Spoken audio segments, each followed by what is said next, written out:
log in from your laptops, take some running notes. It's going to be really useful when your focus is high. Okay. So yes, we are running live as well. Let us share this live link with the other members who want to continue from YouTube.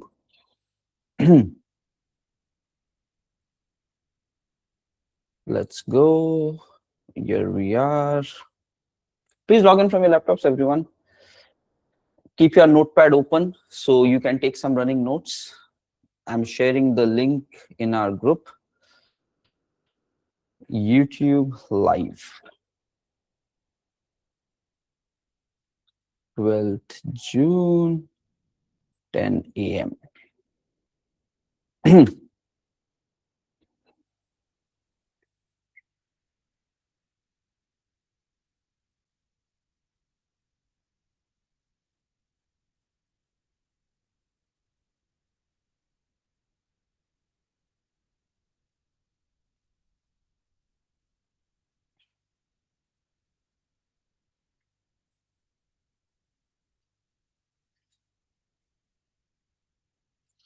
Okay, so in test technical topic we are going to discuss.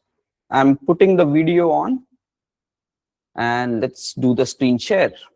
Okay, chalo guys, let's get started. Today is the 5th day of our week number 1 of Java trainee program. Okay, here we are. This is the video on. Good morning, guys. Good morning. Good morning. And here is the screen share. Okay, so team, first of all, before we get started for today, could you please give a confirmation if the voice is clear, screen visible, if everything is good? Okay, Sudesh, Harina, Swati, very nice, Abhishek, everybody. Thank you for confirmations. Request everyone to put your entire attention. Important technical discussions will happen. Today, we will even discuss about the project that we are going to work upon and week 2 joining details. All the 3 things will be discussed today. Okay, and please be fully focused. Try to understand things because once you understand, clarity will be there and things will become easy. If you try to mug up without understanding, it will stay very hard. So that's the mistake many of the job seekers do. They don't try to get into the reasoning why all these things are there like this in IT, and then they try to memorize it, and then actually during interview they are not able to showcase properly. So focus on understanding. Okay, so what is the first topic for today? Chalo guys, everyone, please put your attention. Let's start with the topic. So first of all, today we will be starting with working with profiles. Okay, so that's the first point for today, working with profiles. After that, we will be doing project overview, what project we are going to build as part of these 2 months. After that, we are going to discuss on week 2 joining details. So week 1 was publicly open on YouTube. From week 2 onwards, we will be only in this Google Meet and daily sessions will be recorded. So who are the member who can join in and all? Today, we will be doing that discussion. Okay? So let's start with the first topic, working with profiles. Where exactly the profile comes and all. So let's understand the problem statement first. I'm opening up a drawing board. Okay. On the day 1 of this 5 days, we discussed one important thing. There is a proper branching model, and from specific branches, we deploy it onto environments, right? So try to recollect that knowledge. If you have a microservice, the code of this microservice is going to be put into Git, and that is going to be placed into some Git hosting provider like Bitbucket or GitHub, somebody like this.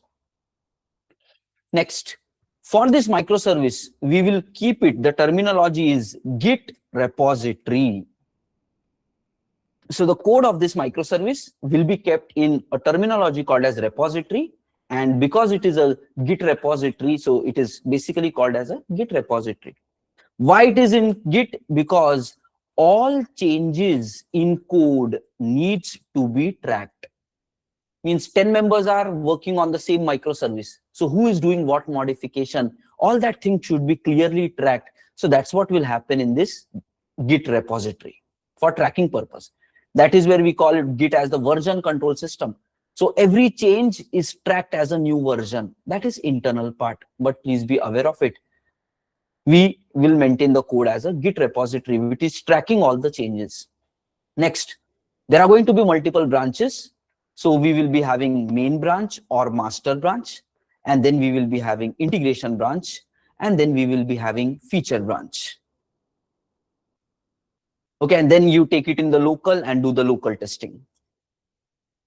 Now, as part of the entire process, we discussed that the code from the feature branch will be deployed into AWS dev environment.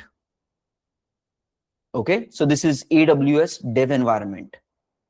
So this is where profiling is going to come in picture, and that's what is today's topic. So please put attention, this recap is required. AWS dev environment. Next, feature branch code is going in dev environment. Integration branch code is going in what? QA environment. So integration branch changes are going into AWS QA environment. And then there is going to be something called as even a UAT environment and production environment also. And there is a process of how things go to UAT purpose and all. So that we can discuss some other time. But code from main branch or master branch is going to be deployed into production environment. So this is prod environment. This is UAT environment, user acceptance testing. Sometimes people might call it as the staging environment also. So terminologies might be different, but generally in companies, the code gets deployed in multiple environments, and there the testing is going to happen. Okay, what is an environment? So in simple terms, the set of softwares which will work together to run your application.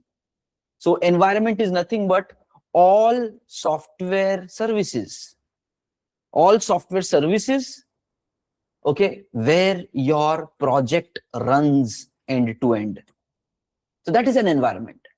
So let's say for example, there are two microservices you want to do deployment. Okay. So guys, try to understand the big picture, then you can understand the problem, and then we can discuss the solution. So there is microservice 1, there is microservice 2. So two separate projects are there, two separate microservices are there. You need to deploy these microservices into this environment. So let's imagine you take one EC2 machine for first microservice, and you take another EC2 machine for the second microservice. So like this, two microservices on two different EC2 machines you deployed. EC2, EC2. Now, just simply take an example. If there is a database in picture, let's say this microservice wants to connect to some database. Let's say MySQL, Oracle, PostgreSQL, whichever database, or NoSQL databases, Mongo, Cassandra, whichever you feel like. So let's say you have a database here, and you want this microservice to talk to this database. Simple system. Let's say, for example, you have some caching use case. Let's say you don't know what is caching right now. No need to worry. But imagine there is some caching use case.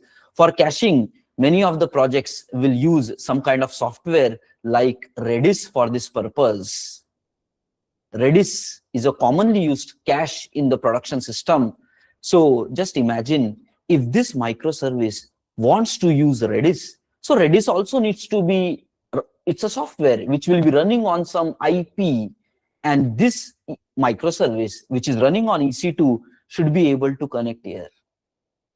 So try to understand what will happen. All these are the softwares and services which will run together to make your projects execute properly. Okay, so that is an environment. The set of softwares, machines, and they could be on different machines, having their own IPs. and for running your functionality, they all should properly work and coordinate with each other. So this one is a database, this one is a Redis cache, and let's say one microservice code goes here, one microservice code goes here. So all this is dev environment. So yesterday we took an example. Okay, you can take your microservice code, package it, copy the jar into one of the EC2 machine, and you can imagine in your microservice code, you need to specify where is the database. So the database IP needs to be specified. So your DB IP is going to be there. DB IP is going to be there. It could be whatever IP. So this guy is going to have configuration. So somewhere in the code, just imagine you're doing the coding. So in your Spring Boot app, you can create something like string DB IP equal to, and yes, the IP address 10.30.433.567, whatever. Some IP address is going to be there.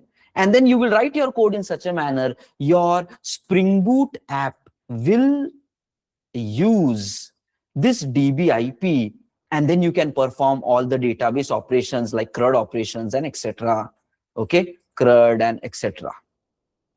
So that's how the coding is going to happen, right? So your Java application needs to know this DB IP. Similarly, for this other microservice, let's say there is this MS2.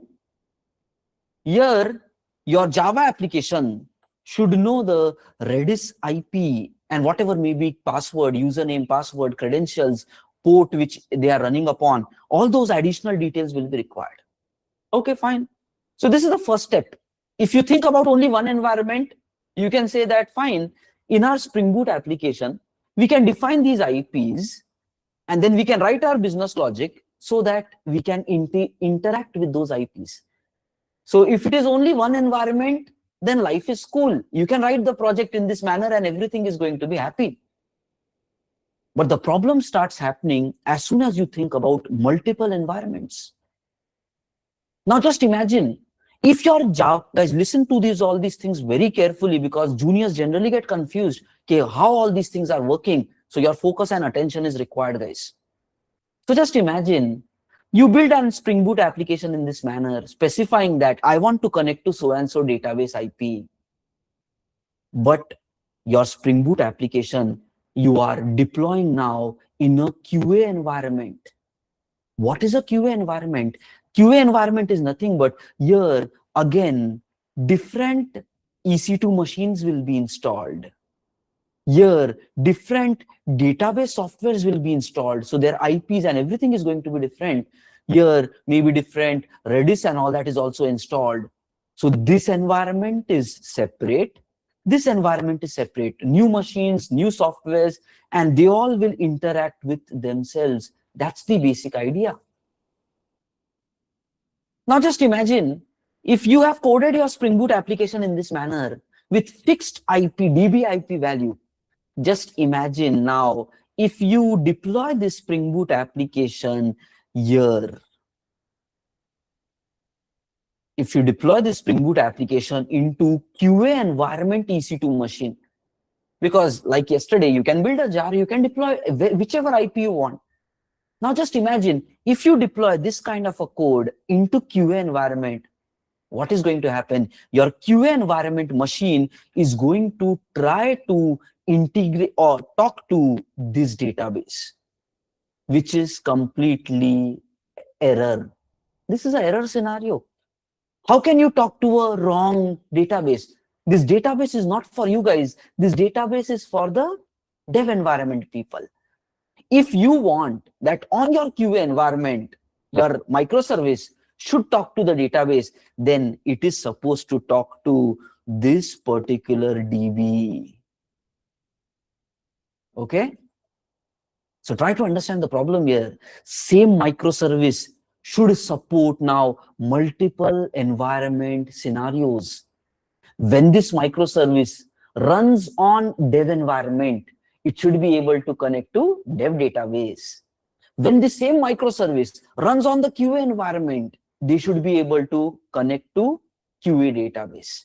So guys, that is the point number one, which you have to understand. Okay, there is a problem when you work with multiple environments and it needs a solution. Okay, guys, did you get the problem firsthand? Is the problem clear, guys? Please give a quick confirmation. We will make some notes about it. Guys, whatever questions you are getting, please write it down at your side. Later on, you brainstorm with AI and get your solutions. There are so many things. Okay, all the important things we are discussing in live call. You're getting questions, it's good. Write it down. Later, brainstorm with AI for solutions. You need to figure out your solutions. Okay, now let's come back to the topic. So what are the conclusions of this activity? Everyone, please focus. You will become logical thinking once you start solving your own problems. So focus on that bit. So what is the main key point here? We will just, no need to make any notes, guys, just focus. Okay, we will run our Spring Boot application in different environments. For example, dev environment, QA environment, UAT environment, prod environment. Now, okay, we have one Spring Boot code and same code will be deployed in multiple environments. This is the second point you have to understand. Same Spring Boot code will be deployed in multiple environments. But what behavior you want? When you deploy your Spring Boot code in dev environment, it should talk to DevDB, right? This is what is required. When you deploy your Spring Boot code in the dev environment, it should talk to DevDB or other services of dev environment. Just imagine, let's say you have some use case where this microservice wants to talk to this microservice. So that communication should also be possible. So this guy should talk here. This guy should not do crosstalks. So within that environment, the communication should happen. Okay, so that's this point we are talking about. When you deploy your Spring Boot code in the dev environment, it should talk to the DevDB or other services of the dev environment. Now, when the same Spring Boot application is deployed in QA environment, it should talk to QADB or other services of QA environment. Okay, now this is the main problem statement. How do we achieve this? How do we get this behavior? So this leads to this. That means in our Spring Boot application, we need dynamic decision making on which DB IP to pick when connecting to database. Right? This is what is our main problem. We want our Spring Boot application to dynamically make decision. Okay, hey, this is a dev environment, connect to the dev database. This is a QA environment, connect to the QA database. So guys, whatever is mentioned here on the screen, take a minute. We will take a 3 minutes pause right now. Open up your notepad and write down this scenario. Look at the diagram and write down the scenario. Okay, what challenge do you see here? Because when you are explaining profiles during interview time, the problem first needs to be clarified. Okay, why profile is needed? And then you can talk about the solution, which is profile. Everybody, I'm starting a 3 minute timer. Please quickly write it into your own words.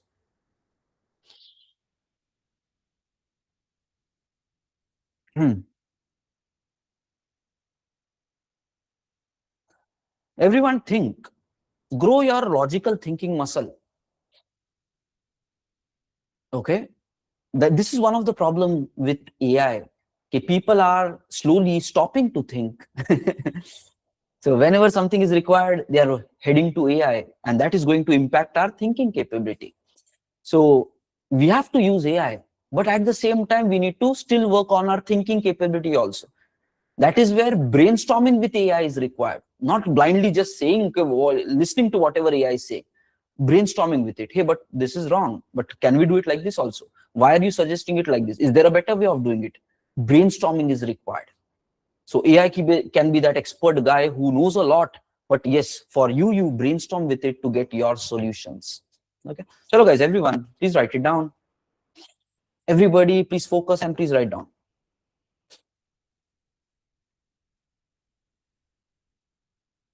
What is the problem here?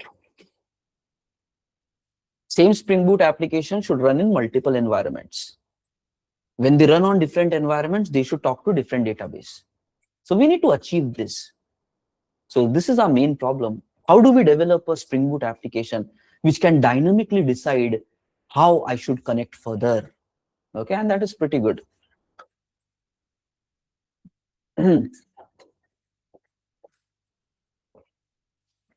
Everyone, those who are on YouTube as well, please, you guys also, 92 members are on YouTube currently. Okay, so you guys also request you guys to do these parallel activities. Okay, all the members on YouTube as well, plus we have around 100 members in our Google Meet. Request everybody to do the activities. The timer is running, final 1 minute. Think. Okay, because that is where our intelligence grows. Okay. Human beings have reached so far because of the thinking quality. And interview is going to focus on your logical thinking and problem solving capability. Okay, not just mug-ups. So grow your thinking, life becomes easy, IT becomes easy.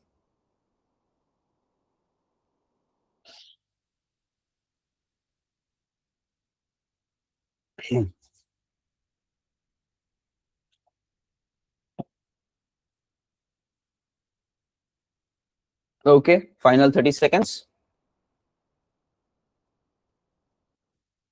And along with live streaming on YouTube, we are having one more recorder also on.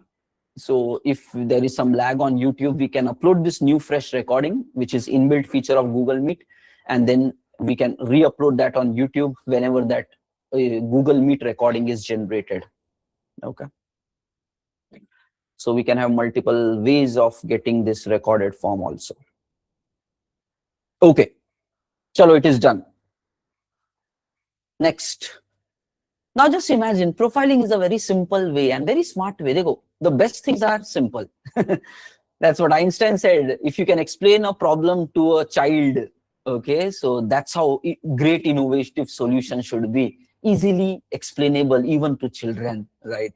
So anyways, the solution here is pretty sensible and pretty smart.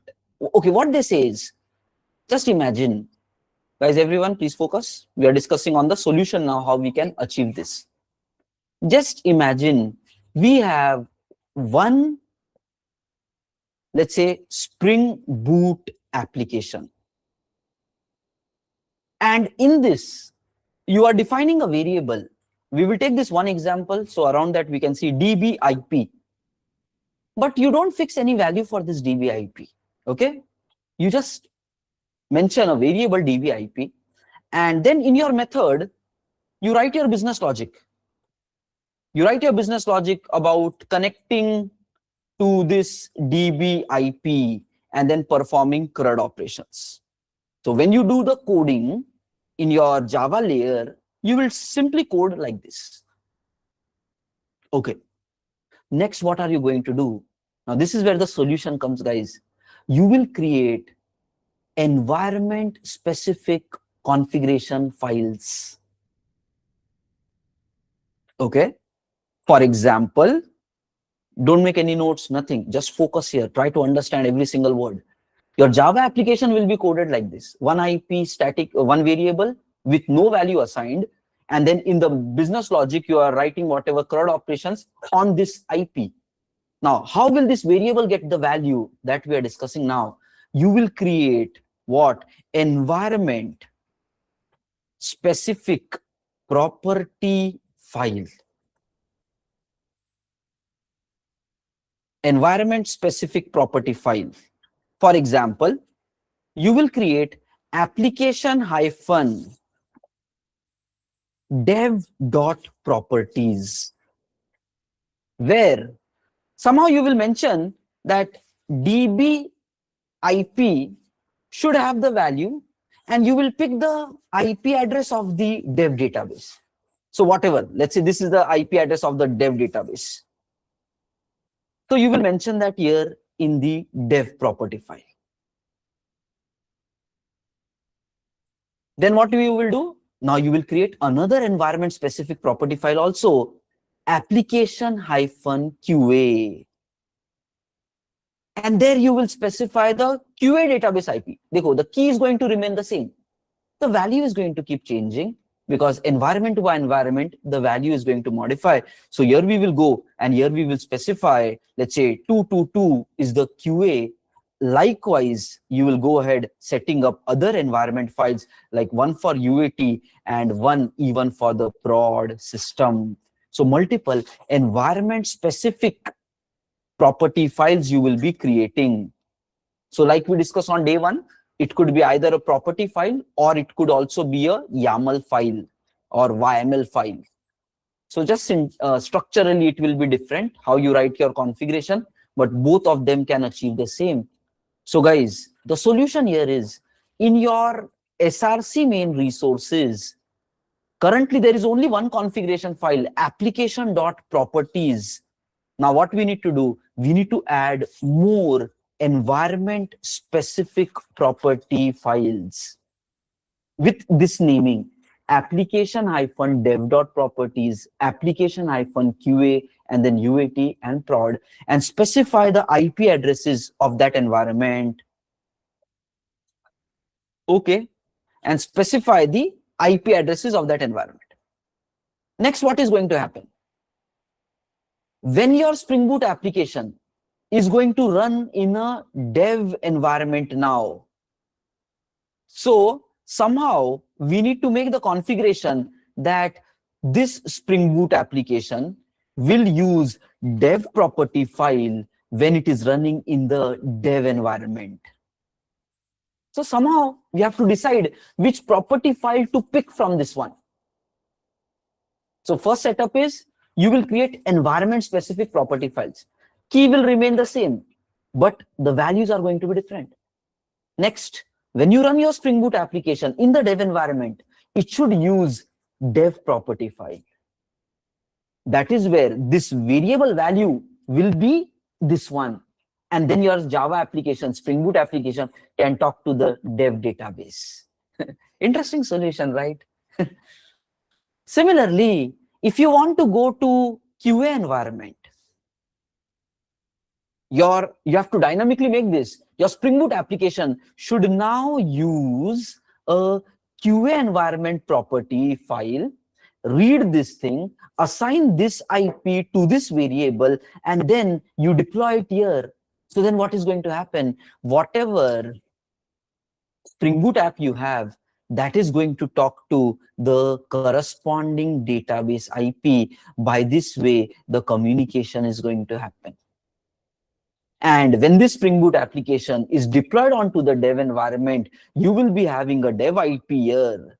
You will be having a dev IP here, and your Spring Boot application is going to be deployed here. And because of this dev IP, it is going to talk like this.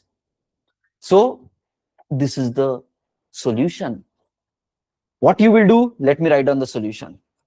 How we solve this problem. First, in your Java code, you write based on variables. Don't fix values. Don't fix the values for that. Step number 2, you create environment specific property file, or we can say configuration file, because it can be a YAML also, config file. Okay, step number 3, when you run your Spring Boot app in dev environment, it picks dev properties file. Accordingly, when you do CRUD operation, your microservice will connect to dev.db. Okay, point number 4, when you run your Spring Boot app in QA environment, okay, it should pick the value from application-qa.properties, and so on applies for all the environments. Same way goes for all environments. Okay. Now, still there is one more point to mention here. How will your Spring Boot application will decide which property file to pick? Once you know which property file to pick, after that, yeah, the microservice can talk. But how do your Spring Boot application pick which of this property file? Okay, that is where the concept of profile comes in picture. Profile. Okay, so we need to specify to the Spring. It's nothing but just giving a logical naming to set of configurations. This is basically how you can interpret a profile. Giving a logical name to some set of configurations. So these are some set of configurations. Here some more could be there. Redis IP could be there. A microservice 2 IP could be there. So these are some set of configurations. You can give some logical naming to this using the term profile. So what we can say is, in our Spring Boot application, somewhere we can do a profile setting and tell to the Spring Boot application, hey, Spring Boot application, okay, use dev profile during startup. Nothing but when the Spring Boot application is coming up, we can guide the Spring Boot application to use a dev profile. So when we say to the Spring system, hey, use a dev profile, Spring Boot is pretty intelligent. It is going to go and it is going to look for a file named application-dev.properties. That's how simple it is. So profile means giving a logical name to a set of configuration. So to this property file, we are saying okay, our profile name is dev. So when we say to the Spring system, hey, activate the dev profile, what Spring Boot is going to go, it will look for a file with the name application-dev.properties. If you tell to the Spring Boot system, activate QA profile, it is going to look for application-qa.property, nothing but application- your profile name will come dot properties. So we can use or we can guide the Spring Boot application that during startup, pick one particular profile. Okay, you can guide your Spring Boot application during the startup to pick a particular profile. What is a profile? Profile is a logical name given to set of configurations. Okay, we can tell Spring Boot that pick dev profile.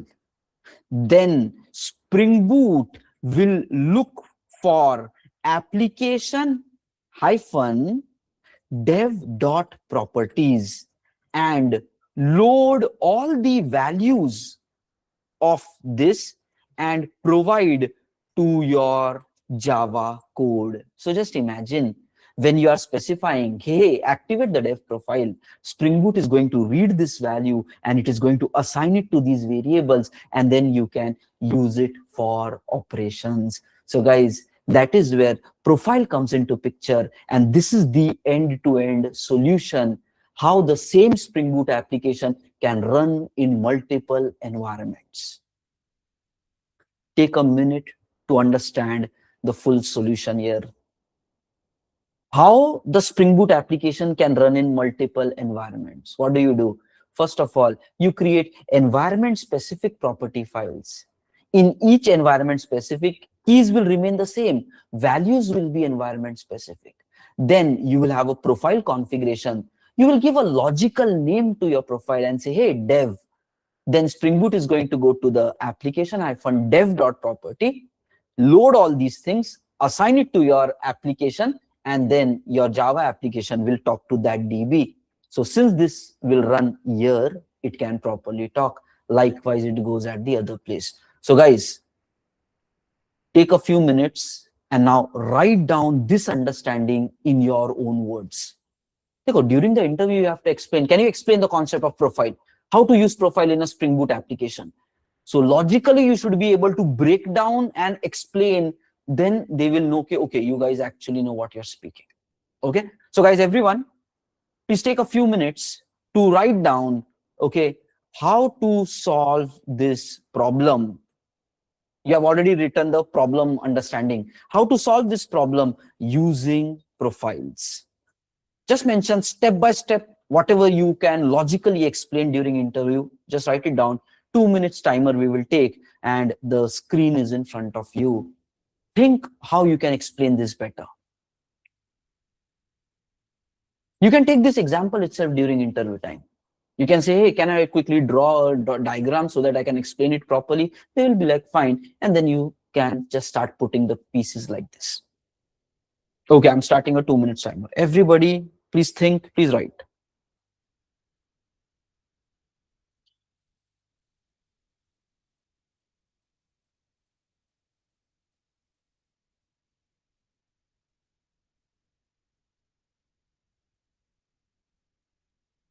Profile solves the problem, right? And what is the problem that we are trying to solve? When you run the same Spring Boot application in different environments, you need different values. How to achieve that? This is the answer for that.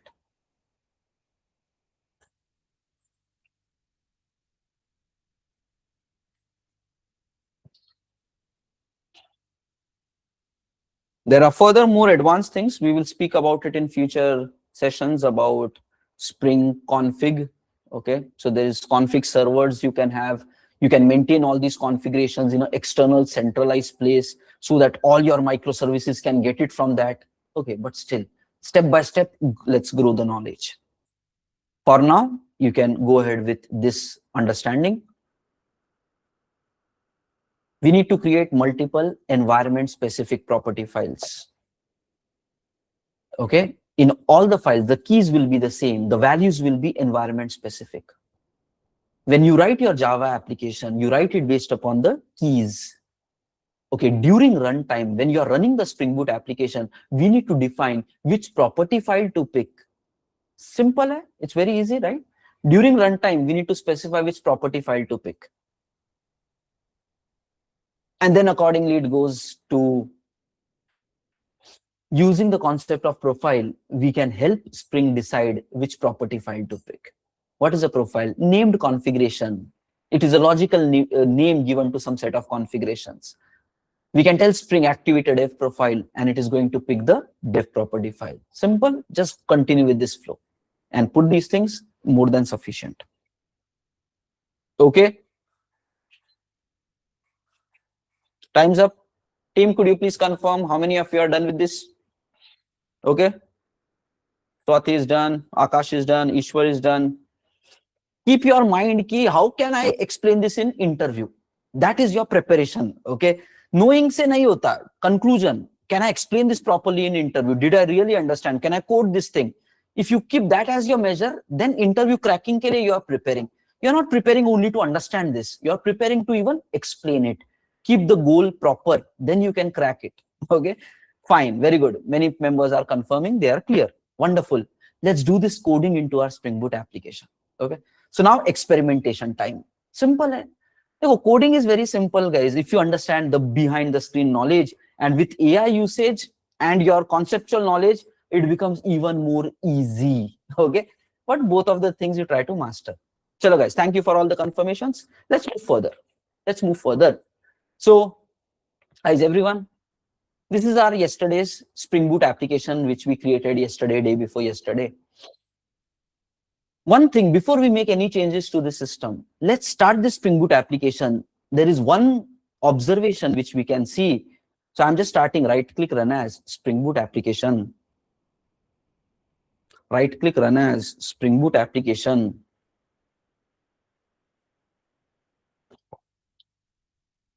Okay, and here it comes.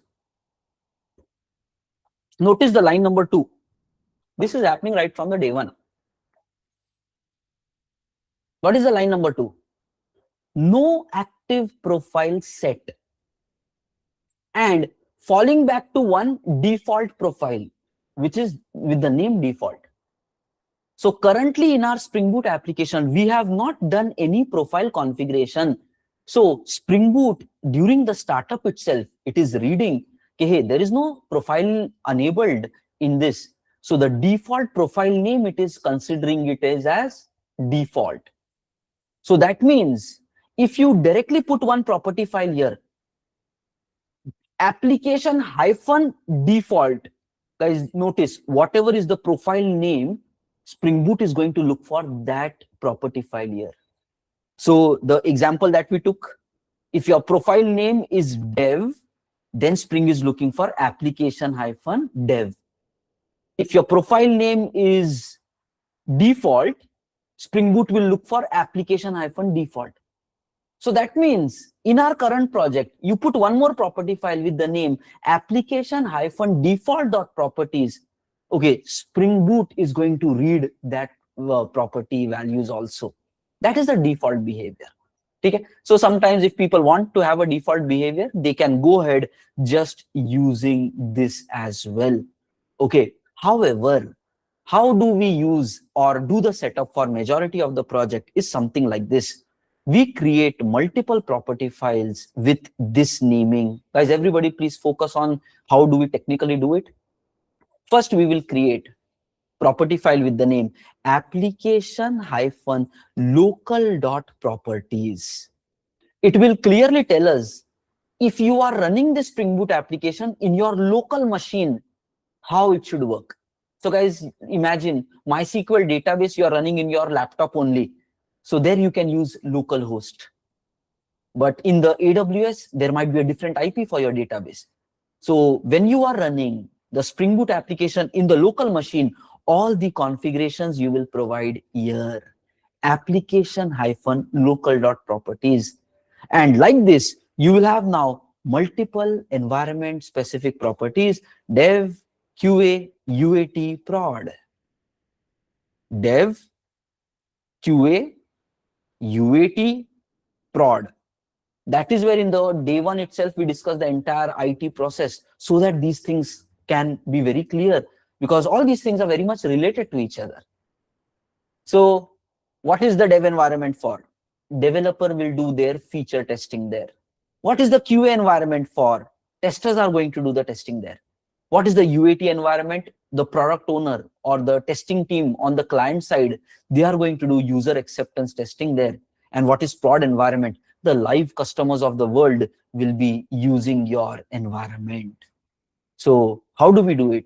We need to create multiple property files.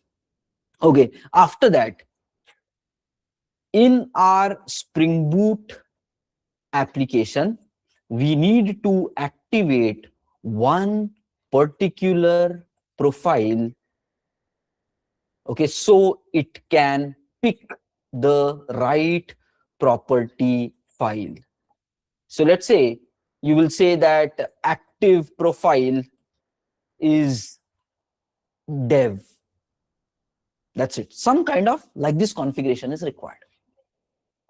And then Spring Boot is going to come and read this configuration, and it is going to take the effect there. Okay, let's try to understand these things more. Where do we specify this configuration?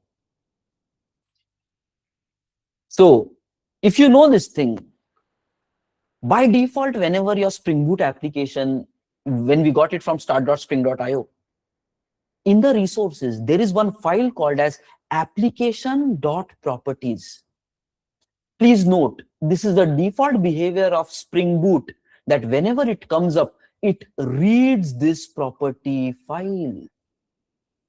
That is default behavior. You don't have to configure it anywhere. So application.properties reading is the default behavior of Spring Boot. Okay, how can we confirm this? One very simple example. Let's say currently what is happening. When you start your Spring Boot application, it is starting on port 8080. You can change this port into something that you want. Let's say, for example, now guys, this is very interesting. Let's see. Okay, I'm commenting and saying start It just understood. Start the server on port 8081. Just see, we want to do this. I give an enter. Okay, notice by commenting, you can do the coding now in the times of AI. You don't really need to learn the syntaxes and all these properties. Commenting is logical. It's just English. So if you want something, you can put comments, and your methods and your business logic can just come like that. So more logical thinking is required rather than syntactical approach for any programming. And that is where it is said, the developers of the current times are supposed to work on any programming language, not just Java, Spring Boot, but you as a developer can work on Python, Node, Golang, PHP, whichever other programming language also, because commenting is language neutral. So fine, at the beginning of your career, till the time you're trying to get in, focus on one language, but within the next 2 years in your IT, become like, hey, I can do anything, and use the AI tooling for that. It will really save your time and efforts. That's what is expected from developer. Very soon, this will become mandatory. Okay, hey, developer should do anything basically. You cannot say, I'm only good in Java. You should be like, I can work on anything, right?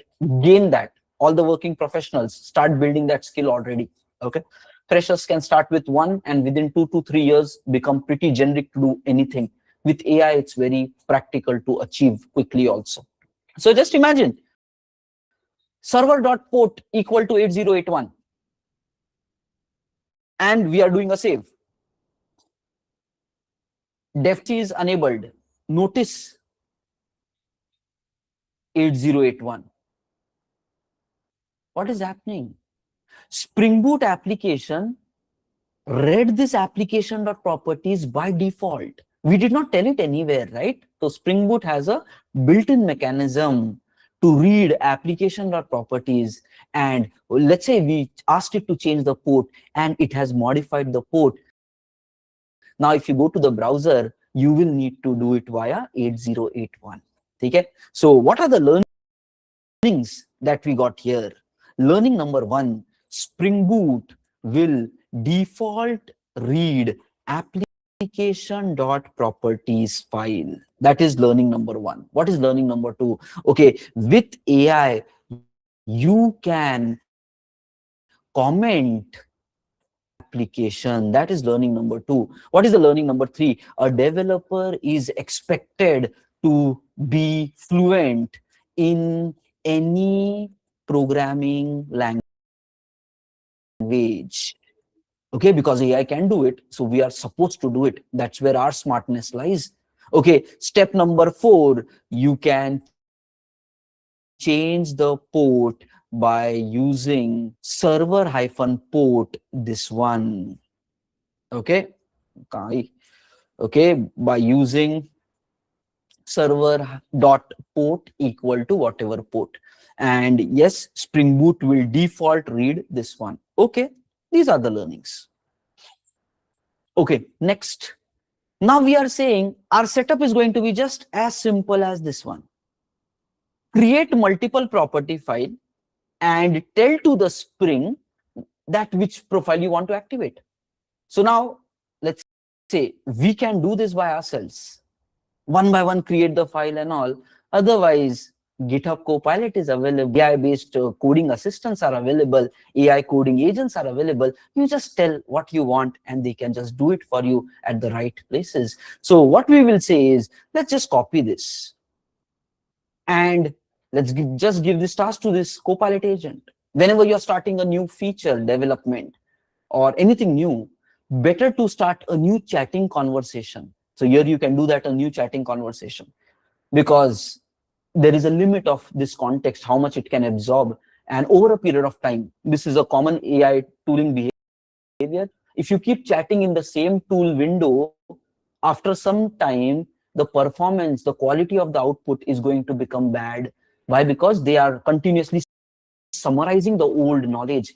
There is a context window of how much they can process. So they are continuously summarizing the old, might get impacted in responding. And therefore they're trying to improve. Let's say in future, we might get even more stable, but please be aware, every time you're starting some new thing, better to have a new context given. From there, you can start on it properly. Okay, so we created like this. Now I'm saying create below properties file in resources folder. Resources folder. Okay. Don't add values in or any configuration in this. Okay. Fine. Also, we will say in application.properties, activate local profile. Okay. That's it. Let's see what this guy does.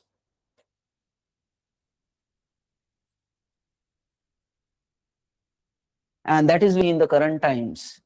People are giving big tasks to the AI, and AI is busy doing it, and then they will be like, chalo, let's go for a tea, or they will keep the laptop on and they will just move to do something else. Why? Because you just hand over the task to AI. AI is doing a lot of things. That is where this is GitHub coding agents. Nothing but cloud-based agenting is happening. You can directly submit a task into the cloud system itself, not in your local laptop. You can just submit a task into the cloud system and then turn off your laptop also. Behind the screen, your code and everything is keeping on running. So that is also a very common practice where the world is heading into. You don't even need to have your laptop. You just give your concrete task to the AI systems in the cloud, and accordingly, they will be taking care of it. Okay. Check it out. Check it out. This guy is creating everything, modifying it. All the property files are showing up. All the property files are showing up one by one. Okay, let's click here. It is showing you the differences. Comparison. How do you activate a local profile? This is the variable for that. Spring.profiles.active, local activated. We know that whenever you activate a local profile, what is going to happen? From the local system. Application-local. Notice this. When I is making some modifications. Okay, let's get a window here. Okay. Whenever this agent is making the modification, it is parallelly saving these new files also. And that is the reason, because of the DevTool dependency, every time it is saving, just notice already the local profile is activated. Earlier, what was the statement? No active profile. So default was loading. Now, because of all this code which AI agent has done, it is properly made this change. It has local, it has gone to the local property file also. Maybe we asked it to not write any code, so intentionally left empty. That kind of statement this guy is doing. But please note, it has read the local profile and is printing it as well. So it gives you this suggestion. You can review whether everything is fine, and then click on either keep or undo. So even though they have saved it, but when you're reverting all your changes as well, or you can selectively do it. Okay, one particular file I want yes, but this one I want undo. So you can do it that level as well. Okay? But yeah, so developers are now more going review focused, not just coding focused, but review focused. Give it, observe the results, do the testing, and that's how the coding is changing. Okay? Fine. And that is where, I don't know whether you guys are aware. So in the companies, every developer is getting monthly token limits. Token limits is nothing but how much you can use these tools. So you cannot use them infinitely in your companies. There is a limit on that. So whenever we are chatting with which this guy is generating, okay, whatever this guy is generating, we talking to them, the agents responding back with something. Behind the screen, it all consumes tokens. Okay, so, and they are going to measure it per developer, how many tokens are exhausted, and then there will be a limit. Okay, one developer can use this much tokens only. Once you have used those kind of tokens, you will not be able to use these models. Okay, so these kind of limits are there. or there will be a lower end model which they will give it to you. Just notice different models will have different token consumption pricing. If you use best models, the rate of token consumptions will be very high. If you use a lightweight model, the default one we are using GPT-5 mini, then accordingly less usage of tokens will happen, more coding you can do, but your coding performance is going to be a bit bad. That's the difference. You use a good model, you will get better code suggestions and best designing and all that. But you can use a lower model and have your own intelligence and guide it to build the application. It can do pretty good as well. So you need to strike. So what is the conclusion of all this conversation? In the companies currently, they are assigning some monthly token limits to developers, and you are supposed to use that particular model up to that limit. Once the limit is reached, so some people within initial 10 days itself exhausting the entire monthly quota. Then after that, for the remaining 20 days, you have to survive somehow. So try to strike the right balance of how much to consume. And if you go ahead with top models, you might just exhaust everything within a week and for you, right? So use it smartly. You can use minor, like small, the models which does not cost that much, but their performance and quality is going to be bad. But if you know the right way of building applications, you can still use it effectively and do much more coding versus stopping to use the tool altogether.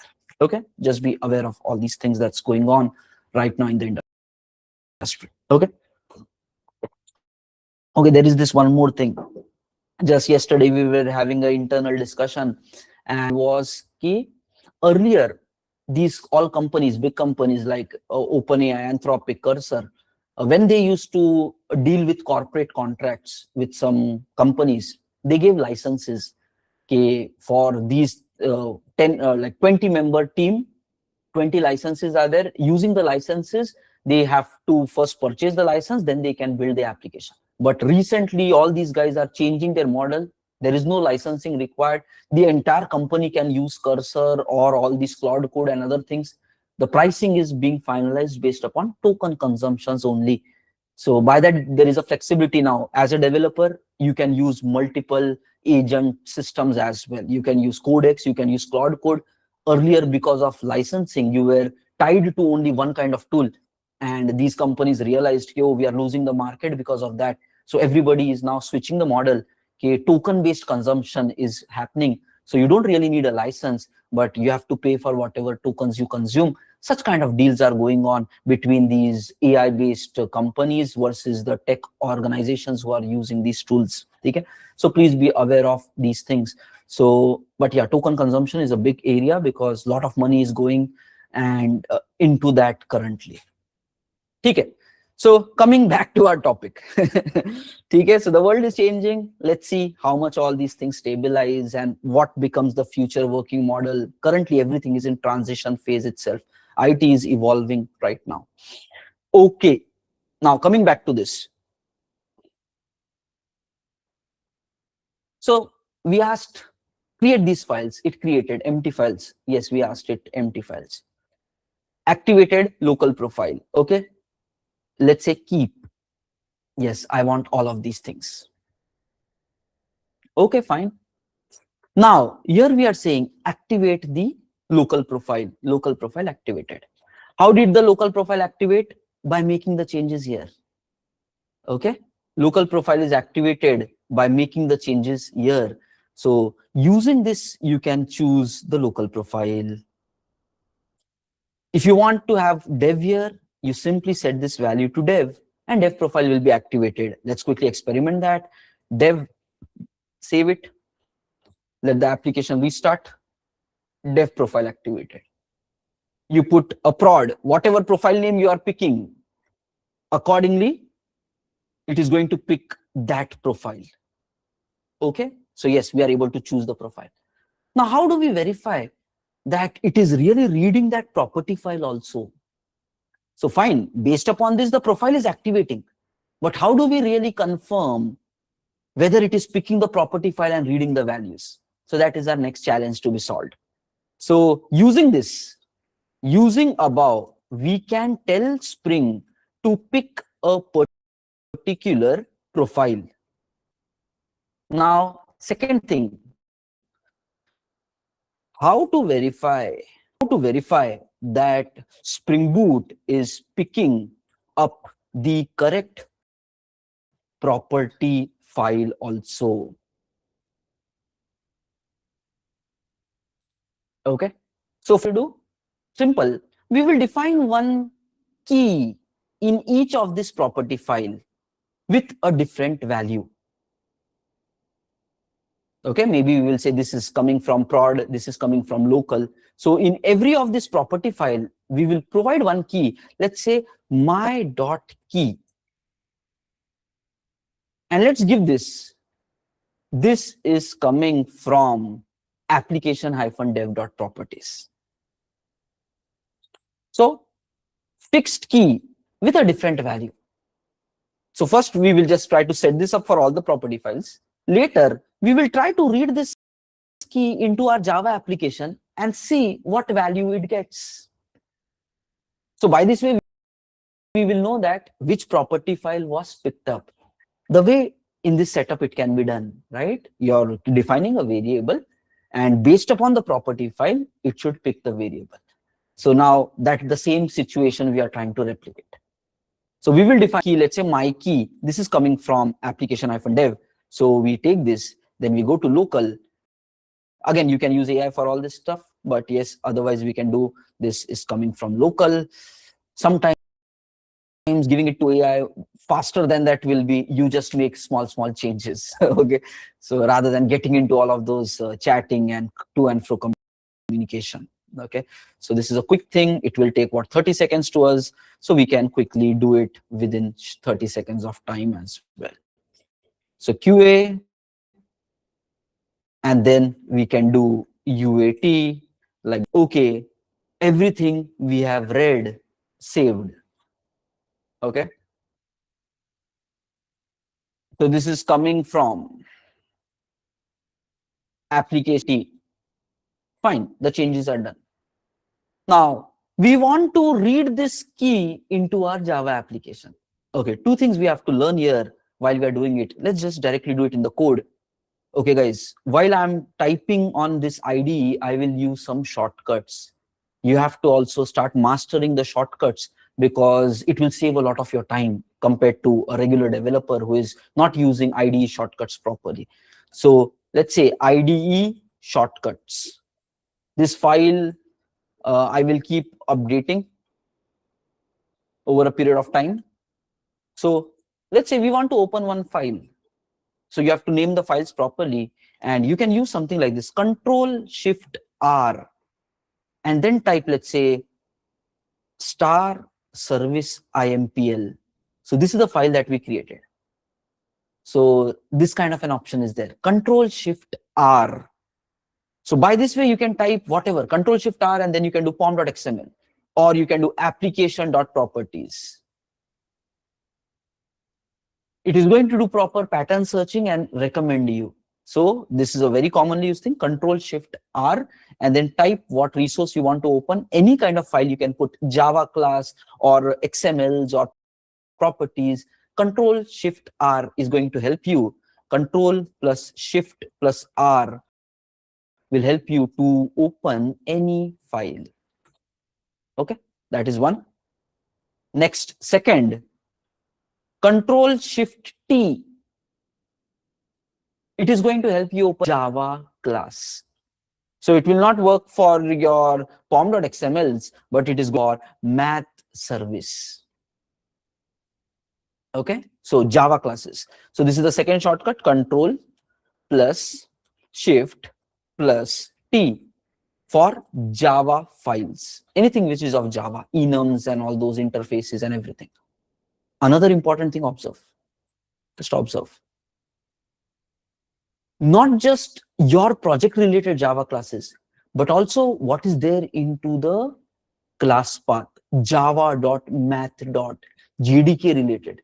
So you can even get into that code also. So this is java.lang.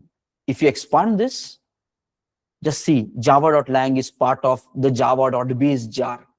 So sometimes if you want to get inside the jar file code, so you can even use this kind of an option, Control Shift T. So even code within the jar files. Okay, so this is really interesting. IDEs have some, I think, built-in decompilers which can help you to directly verify the code. Sometimes we need to go into their code also to understand how their methods are behaving. Okay, just be aware of that. Okay, fine. Now coming back to the point, we are going to read these properties. Let's say a local dot property. This key we want to read into our Java application. So we go here, math service IMPL. Notice you can type just the initials. So that is where name the proper file properly so you can remember it and then you can access it properly. Math service IMPL, just the initials. So this really saves you loading rather than left-hand side scrolling, opening. Just imagine if there are hundreds of jobs, or if you are new to a project, how do you really navigate through so much? So you start basically habituate to this easy shortcuts. Okay, fine. So practically need is there. It's not a good to have or a wow factor feature. It is needed to save your time and efforts. So fine. What we will do here is I want to read that property. So I will put a comment, read this. Okay.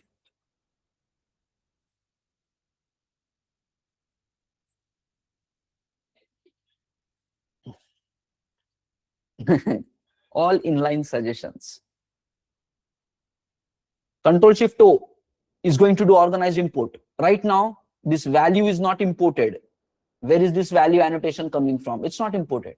How do you do import? Control Shift O is the shortcut.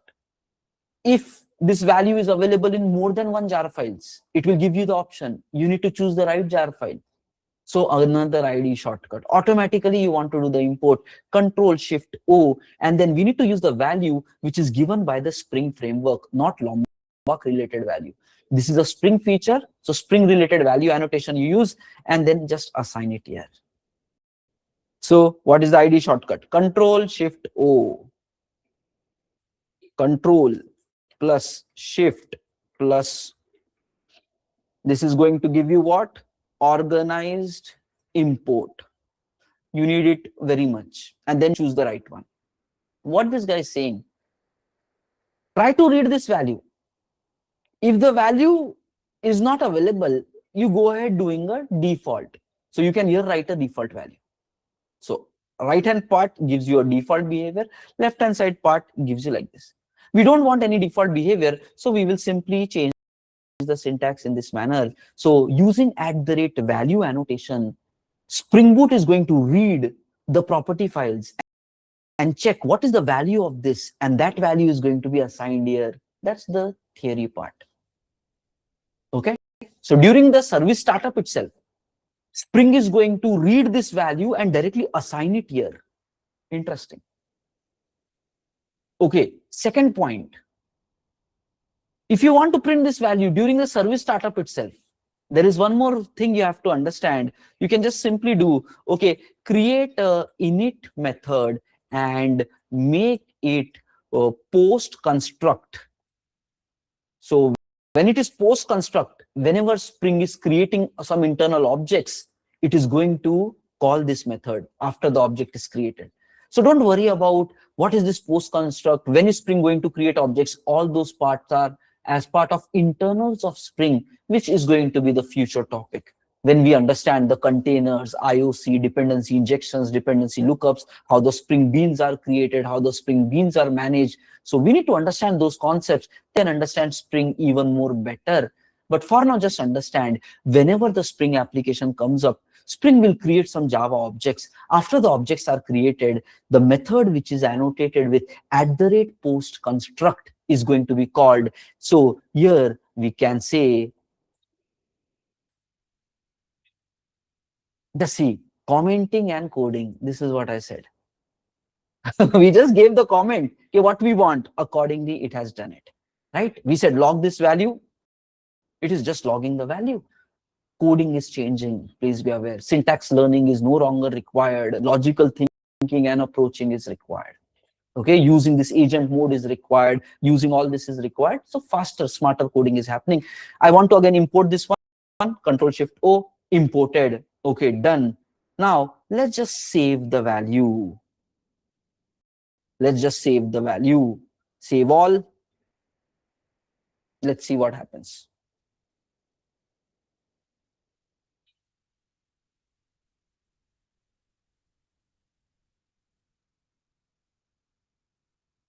Okay, just look this. Look at this statement.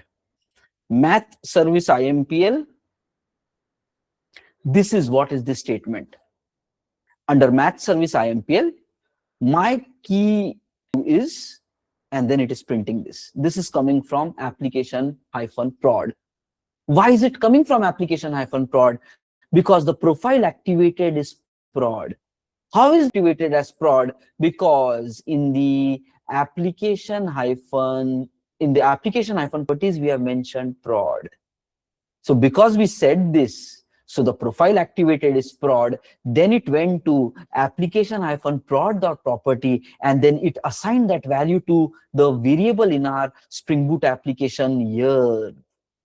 It assigned it here, and this value we have just simply printed during the service startup, which is coming here.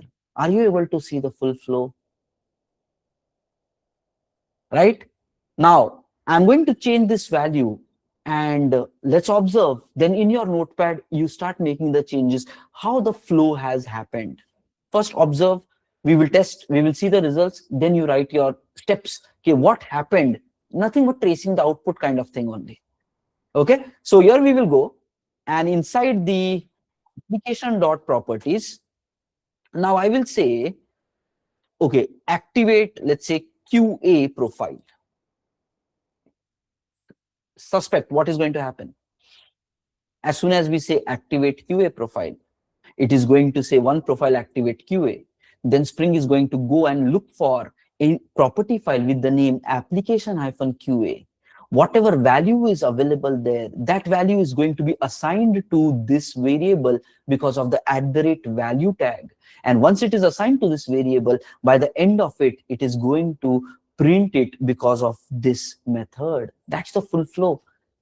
So let's test it out. I'm doing a save. So QA profile is active, and this file is being picked up as well. So we can be very sure about it. So guys, please quickly write down the steps. Please quickly write down the steps. Okay, steps to work with profile. Guys, everyone, please write down the steps. Steps to work with profile. Step number 1, create environment specific files. Step number 2, in application.properties, choose the right profile. Step number 3, in your Spring Boot Java, in your Java class, let's say whichever is the service class, please be aware, if while you were working with your AI agent yesterday for doing the coding, if it is not using this @service, same behavior will not happen. Okay, so @service means Spring is creating this object, then Spring does all these things. If your objects are not created by, okay, don't need to get into complexity. If you want to simplify this thing, rather than writing it here, you can just go to the controller and then put it there. So that is definitely going to work, because controller is a REST controller. So if you want a guaranteed way of operating right now for your testing, you can put it in your controller, and you can put this method also in your controller itself. Okay, so you can do that in your math controller, both these things, and that is going to work for you. Okay, so just be aware of that. So you can add it to the controller layer for experimenting purpose. Okay, and it just works the same way, no problem. So what is the next point? First point, create environment specific property files, okay, with fixed key name and different values. Second, In the application or property, choose the right profile. Let's say dev. In your Java class, let's say controller. Okay, use @value to read the value of the property. Okay, step number 4, use @post construct and print the value of the variable. After you have done this, step number 5, okay, change the value, change the application dot properties value to prod and check the logs. Step number 6, write it down parallelly. Step number 6, prod profile should be activated and it should read variable from prod application hyphen prod dot properties. This is how we can verify that yes, the profile is picked, the property file is picked, whatever we are trying to achieve working with profile. So guys, everybody please write down these things. Once you are written,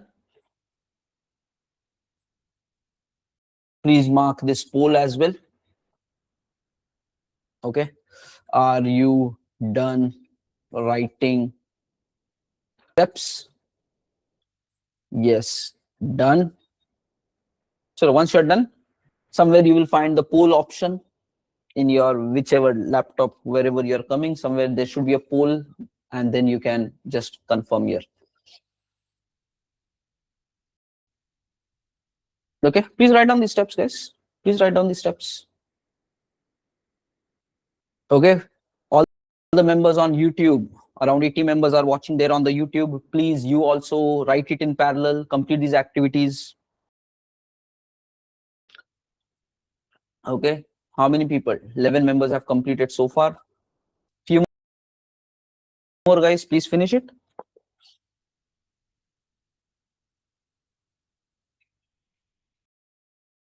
13. Let's wait for 30 more seconds.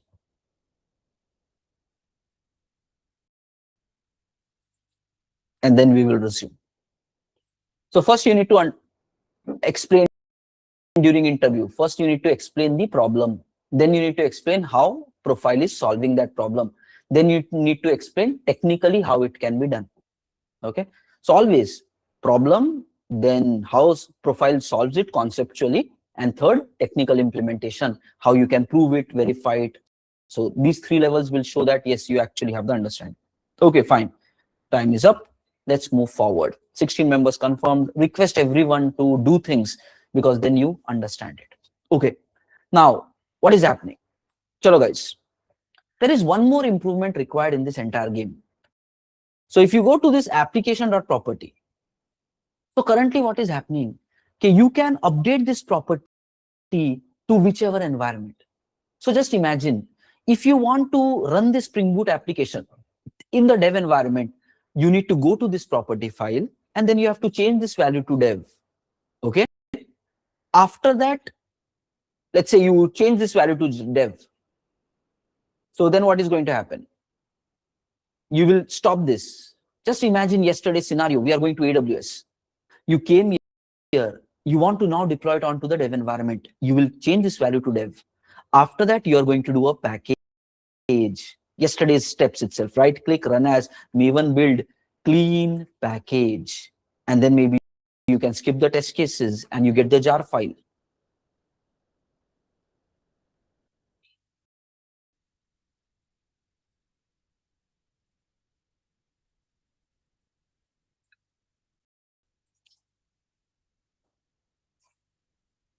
You get the jar file.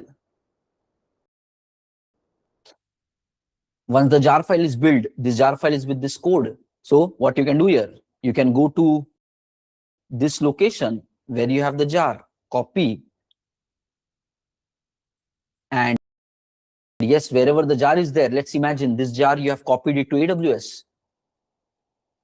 On the AWS, you will simply be starting it using no hub command and all, but finally Java space -jar, and then your demo.jar, and then you start. Then what it did, it picked up the dev profile and then reading from the dev property file. Simple. So one approach is simple. So now you want to, let's say, go to Q environment. I closed it now. What will be your process to go to the Q environment? So we are going to first come here, change it to QA, do the save, and then again rebuild it. So right click, run as, let's say me1 build. Always do clean package, because sometimes previously temporary generated things can be there in the target folder. If you're not cleaning it, you will realize even after the changes, the final jar is still having something old. So that is where always habituate to clean and then do the package. So it will make sure that latest changes are available. And then it is going to pick up your QA. New jar is going to be built. Now this jar, you will again copy this into QA machine and then go to the target, and then let's say Java space -jar, demo.jar, and then QA system is supposed to start. And yes, the profile activated is QA, and then it is even reading from QA. Okay. So what is this process? Every time you want to go to a different environment, you have to first go to the code, modify the code, build the jar, copy the jar to the destination, and then restart. Okay, this is not a practical approach. So this works, but it is not a practical approach. Just imagine current code, whatever we have done. The problem with that is each time you want to run it in a different environment, what you are supposed to do? Step number one, modify the property file with new value, new profile value to activate, let's say dev, QA, UAT, prod, whatever. Step number two, build jar. Step number three, copy jar to destination. Step number four, and then again start the service. Every time modifying the code and doing all this is not a practical solution. These two steps are problem here. Okay. One of the concepts which is applied into the industry is build once, execute anywhere. So one of the concept which is commonly practiced in industry is build once, execute anywhere. Build once, execute anywhere. Nothing but the jar file should be built only once, and then you can run it in any environment and it should work. That is the expectation. Because every time, okay, where is this code going to be? Let's say you want to do the modification. The DevOps team want to do the deployment into, let's say, UAT system. DevOps guys are going to do deployment in UAT system. What they will do? First, they need to check, clone this project from Git into their machine. You will not even be there during UAT deployments. DevOps guys are going to be there. Different teams will be there sometimes. Now, what are you asking them? First, go to GitHub, download the latest code, which is having this whatever code, and then they should modify this value to something else. And then they should again compile it. And then they should build a jar. And then they should do the deployment. DevOps will be say, Bhai Saab, what the hell you are doing here? DevOps team is an independent system there. They will not touch our code because we are now saying, okay, Spring Boot application, do it like this. What if in your project there is Python also? What if in your project there is Node also? Every programming language might have a different way of profiling. So DevOps team is not going to get your entire code and do your changes. They have to learn then Spring Boot configurations.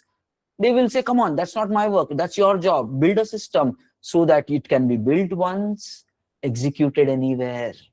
That is the pain point. If you understand the pain point, then you will build the right solutions.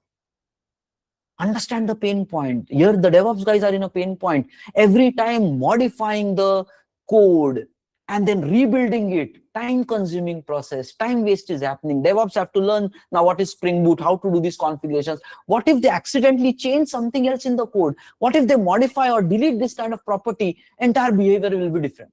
Now technical guys will say, hey, why did you modify that? We only asked you to change this. Why did you ask the DevOps to do anything?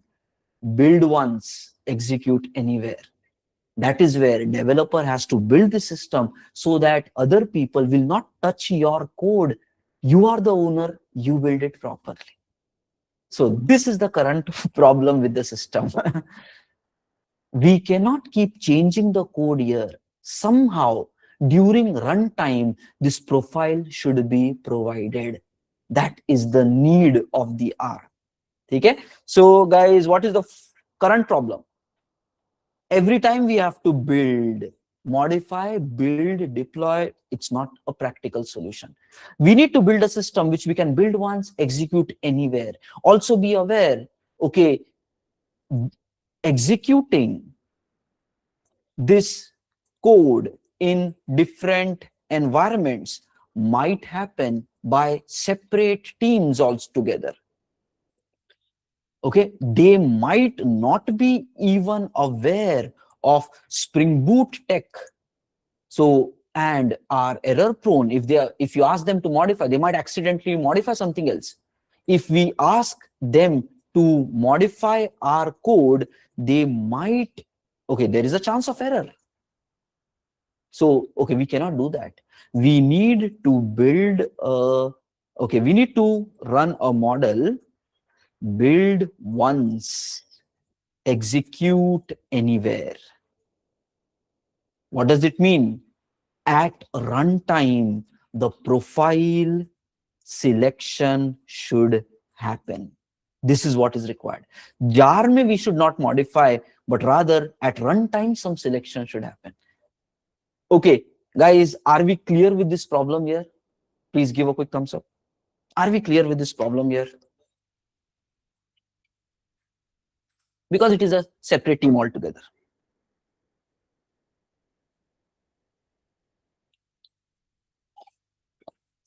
Okay, good. Satish, Swati, everyone.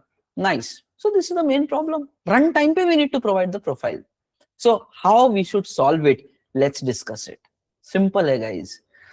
Already as part of this week 1 itself. Okay, good. Thanks for all the confirmations. Means you guys are focused. Pretty good. Now let's go forward. Let's go forward, everybody. What are we saying? Currently in the code, you fix only one value, and generally people will fix local. In your code, you fix only one value. Don't keep changing for every environment. And you build this jar one time. That's it. Don't keep modifying this. So every time this runs, the jar is going to have only this. But when you are executing the application, there you provide what profile you want to use. It is possible. There are commands, there is syntax. When you are running the application, there you can specify which profile to take. So at runtime, whatever profile you choose, it will be overriding this value. So here, even if you say local, but runtime you are saying prod. So Spring Boot is going to read prod and then accordingly pick up the prod property file. So yes, that is possible. So what is going to be our solution here?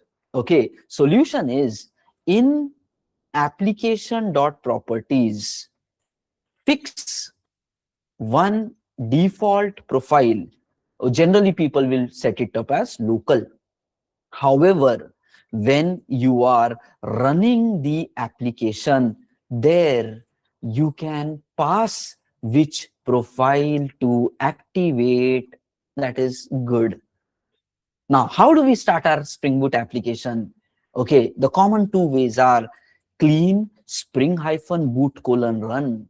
This is our local and other places you can run.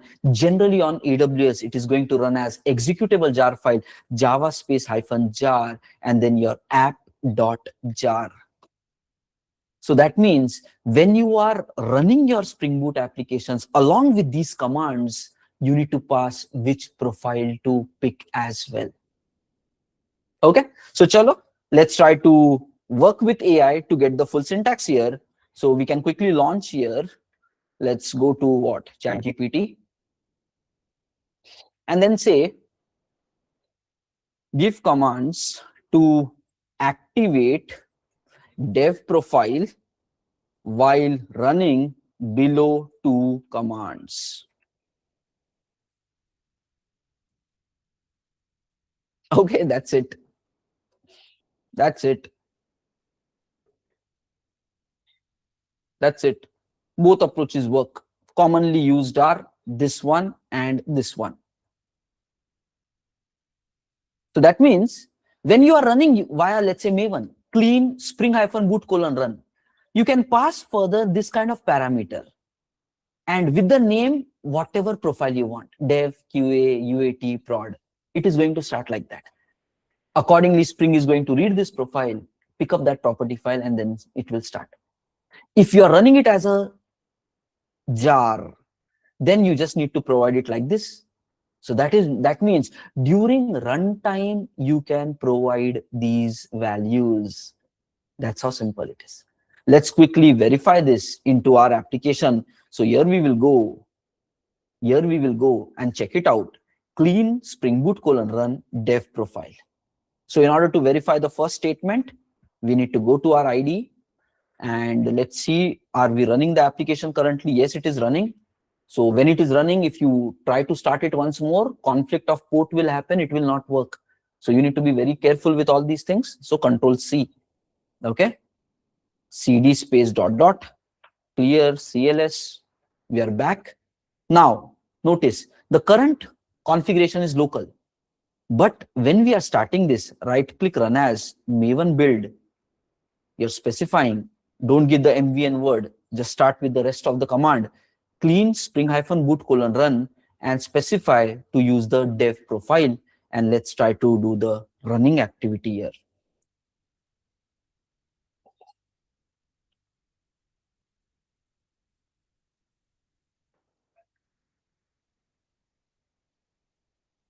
Notice dev profile is activated.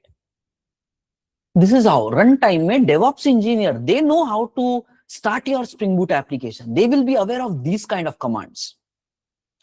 And generally, they will write these commands also in a shell script. Okay, so they will be doing some shell scripting or bat files or something like that. And then via that, they will be running these kind of commands. So in that, while they are starting your application, they will provide these kind of details. So they don't have to change the code, build once, execute anywhere. And on every environment, they will just keep changing this value. This is outside your code itself. Take the same jar, run it anywhere. So during startup, they can control it. So what is the way? Yes, if you're using the Maven approach, this is the way. So dev profile is activated and it is reading from application-dev.property. Okay, you want to pick up something else. So just close it now, right click, run as Maven build. And now you go for a different syntax, which is going to be, let's say, a prod system. A prod system. And then it is going to pick up the prod one. Okay, so here we go.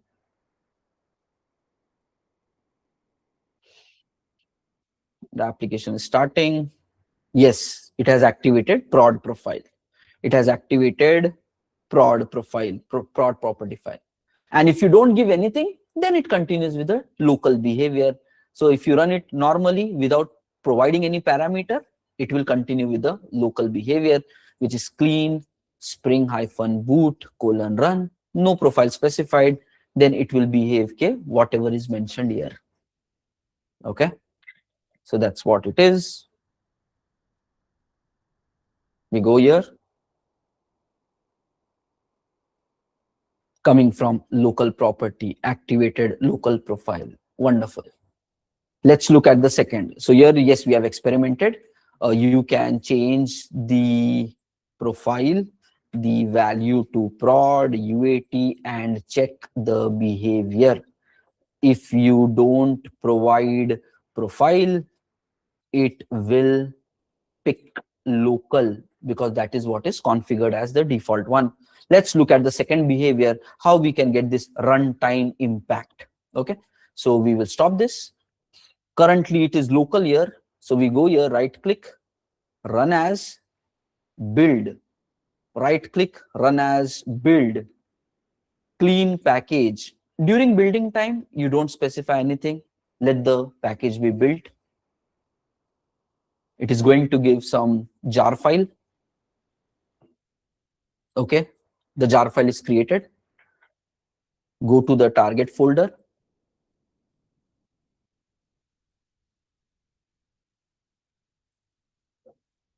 Demo, so java space hyphen jar demo. If you don't give anything, it picks up the local only. Same behavior, if you don't give anything, it will behave like a local. Otherwise, if you don't want this, there you have to specify which profile you want using this kind of a further configuration. Let's say you want it to be dev when you're running it on the dev environment. DevOps team can provide these additional things. They know that, okay, this jar, run it in the dev. They will set up this value and then start. See, profile activated is dev and it is picking from the dev property file. Same jar, they want to run it in UAT. Okay, I'm stopping this. Same jar, they want to run it in UAT. Give an enter. Profile activated is UAT and it is picking up from application UAT property file. And likewise, it will work for all the other places. So this is how simple it is to dynamically provide the profile at runtime, and you don't have to really make code modifications. Keep your default and then continue. So guys, please open up your notepad and write down how to apply Spring profile concept to your Spring Boot application. Write down the steps.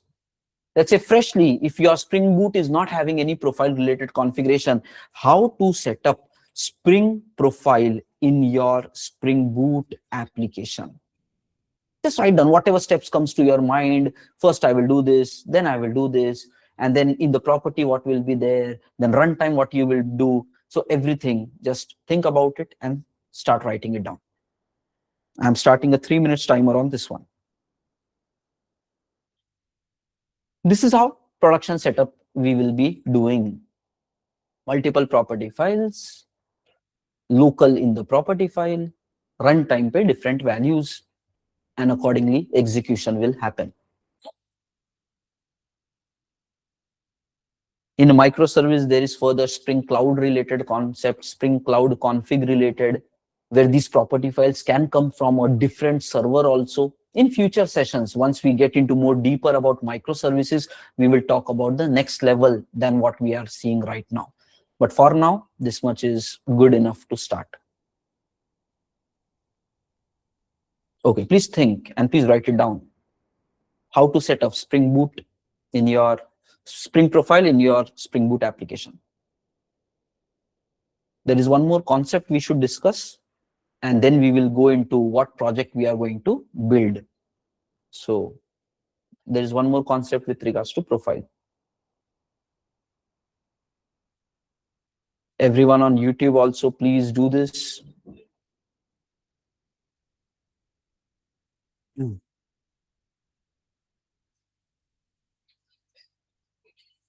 Dekho guys, practice is key. IT industry is now 30-40 years old. A lot of new things will be there. You are new, you are getting started. You have to fatafat master all these things. At least whatever is happening right now. Nobody is asking you to master the past 40 years. Currently, what is happening, that you have to master, because that is needed for getting the job and working in the companies, right? So you don't need to have the 30 years ka history, but the conclusions of what we do right now after this 40 years of industry, that one we have to learn quickly. And there are so many things, right? It's like 15 hours we are passing in the week one. So many things there. Once you're done, you can give a thumbs up. One more minute to go. And wherever you are getting questions, write it down, analyze, brainstorm with AI, reverse question AI, why this, why that. experiment with it, and then draw your own conclusions. That will make you very mature person. Interview mein na smart discussions will happen there. Kuch bhi bol raha hai interviewer, you can be like, oh, but why like this? Why like that? Can we do it like this also? And that is where intelligence will come. Okay, awesome. Multiple members have already confirmed as well. Super. Final 25 seconds to go. Chalo guys, everybody. Looks like Google Meet is pretty stable there. So Google Meet streaming YouTube, after certain time, it used to get into problems. Okay, so let's see how that goes. Even if, let's say, if YouTube streaming recording is having some glitches, we are having this other recording going on as well. So by the end of today's session, maybe evening time, one more recording version will be generated by Google Meet. There it is supposed to be more stable and smooth. So we will take it and we will upload it on YouTube to have a better recorded, if YouTube is again having some glitches there. Okay, let's see, but currently we can still move through properly. Okay, time's up. Let's move forward. There is one more concept of profile we need to be aware. Not much used in the current times, but awareness is required because some of the projects, if you go, you might see that as well. So general knowledge is required. Okay, there is a concept even called as a Maven profile. So what we did so far is Spring profile. And yeah, this is sufficient. We'll go live with this. There is a concept of even Maven profile. Same thing, basically trying to achieve the same. Different environment, you want to have different behaviors for that Maven profile. Okay, how Maven profile behaves different than Spring profile? Why it is so or was used for such a long period of time? Okay, it was something like this.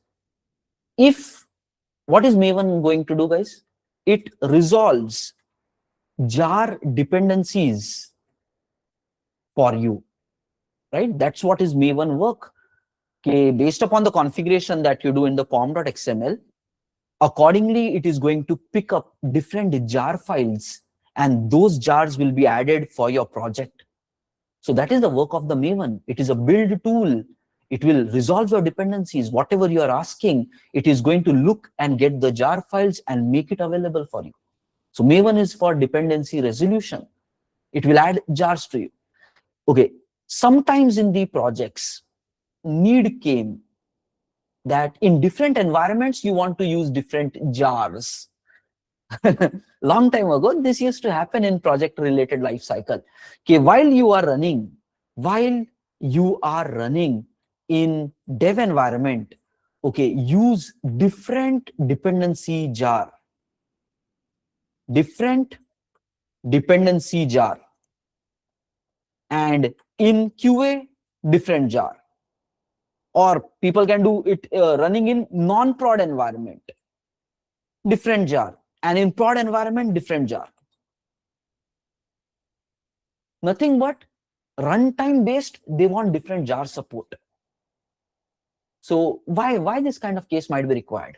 Okay, earlier, long time ago, there could be some cases in the project, you might use some libraries which are given by, let's say, proprietary libraries, maybe Oracle or IBM or these kind of big companies sometimes provide library support, and they will say, okay, this library for every method call you do is going to charge you X. Paid libraries sometimes needed for the project. But then they are saying, hey, in the non-prod, we don't want all that. So what these kind of corporates might do is, they will say, okay, then we are providing you with 2 different jar versions. So one jar you can use for your non-production system where pricing is not going to apply for you. Another one you can use it for the production version where it is going to be pricing. The same jar, but 2 different variations of that. Okay, this is non-billing library, and this one is a billing library. Now, automatically what? In your Spring Boot application, when you run it in the non-prod environment, it should pick this jar dependency. So Maven have to resolve that. But when you build it into a production, it should use this jar. So if you want that kind of differentiation, so nothing but Maven profile can help you with that. While build time, okay, you can have environment specific configurations. Nothing but when you are doing something like clean package, when the jar file is being prepared, you know that when the jar file is prepared, in the jar file, this dependency library is also provided.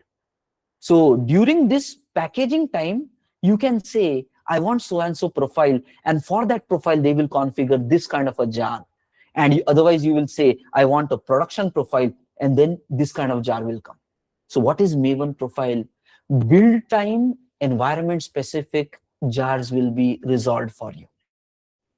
So that is how Maven profile comes. But since a very long time, we don't encourage to use these kind of behaviors into production.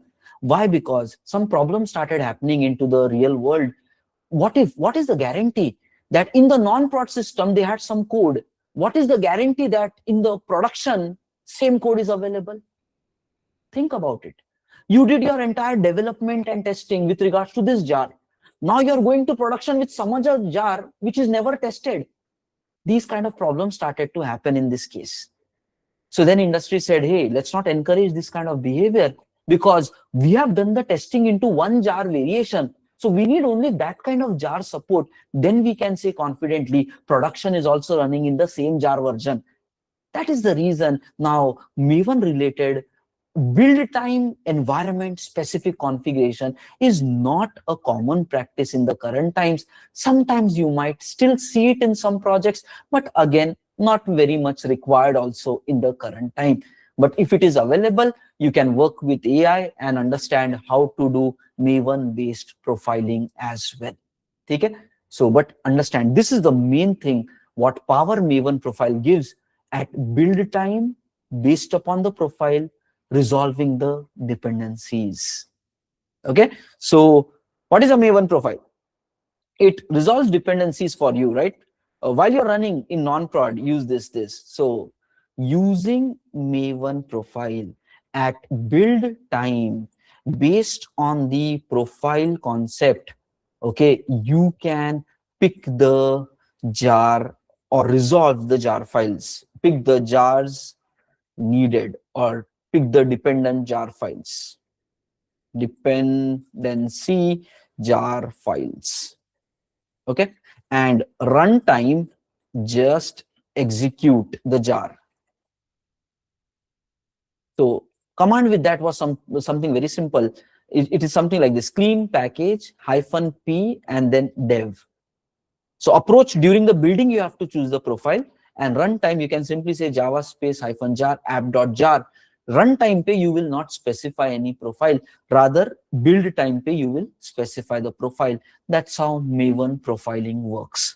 And then with regards to this, there is going to be configuration in pom.xml which takes effect, which profile to do.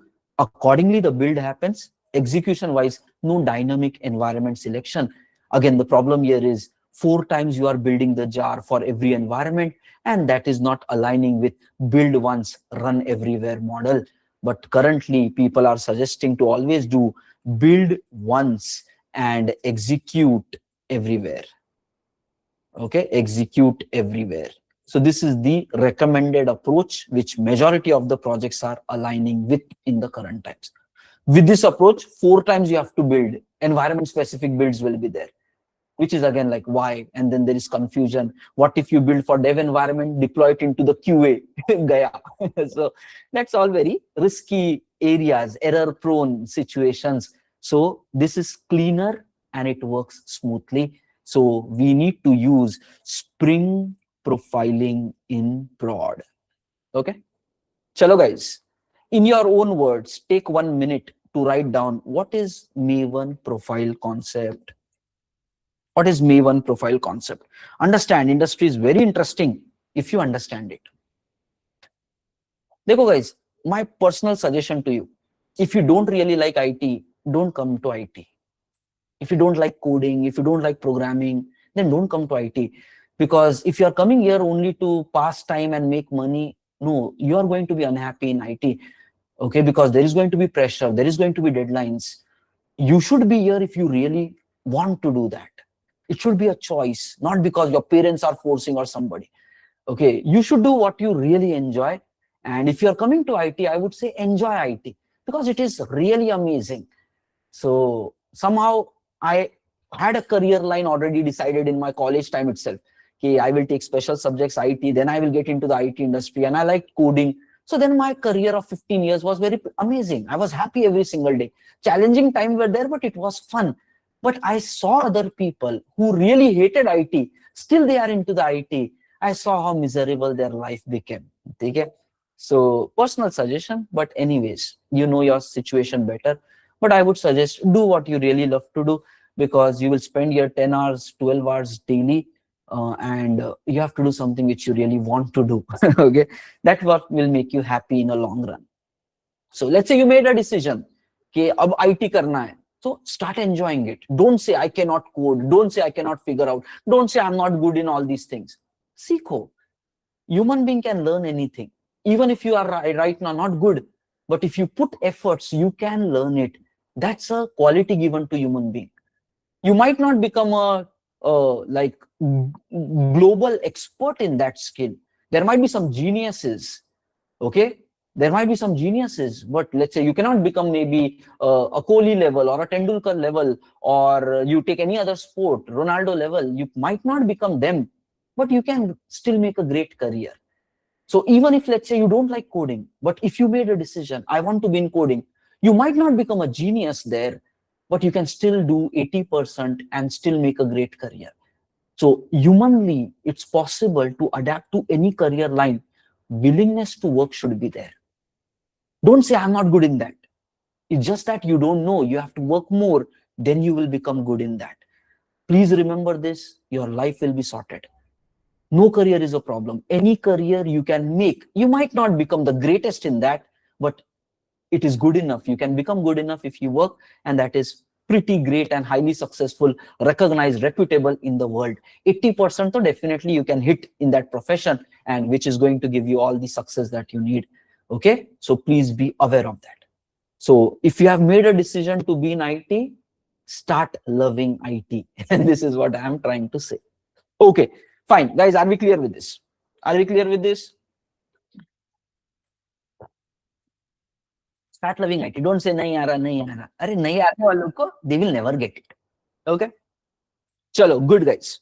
Now let's move to the next one. If you have any other kind of specific questions about career suggestions, this, that, you can drop it to me in my personal WhatsApp. Whenever, in every 1 day, 2 days, sometimes 3 days, whenever I revert back, I will be reverting back. So a lot of people keep asking me, we are doing this program since past 2 years. I have 15 years of experience, seen a lot of scenario. So I might be able to give some nice guidance to you. If you are having something very critical, you can just drop it to me in a WhatsApp. I will revert back. Okay? Technical things, use AI. With AI, you brainstorm and solve it. It can really be very useful. Rather than trusting any other human being, you can trust AI to give you proper solutions. This is what a mistake people are doing in companies. Juniors, they come in and they ask for other team members how to do this, how to do that. They also don't know. They will also go to internet to figure out. So you go directly to the source, because everybody is learning in IT. Everybody is learning, everybody is exploring. So you also need to do that only. Okay. So because in the end, what you do, you are accountable for that. You cannot say, my team member told me to do this, that's where I did. They will be like, you did it. Consequences also to you only. So go to the right sources. Internet is the right source. Dig more. AI has made it all very accessible. Fine. Let's move to the next topic, guys. Let's move to the next point, which is what project we are going to work upon. Okay, guys, everybody, members on YouTube plus internal, full focus. We are starting to discuss about the project journey. Okay, what project we are going to work upon in these 2 months? Project overview. So we are going to do payment integration system.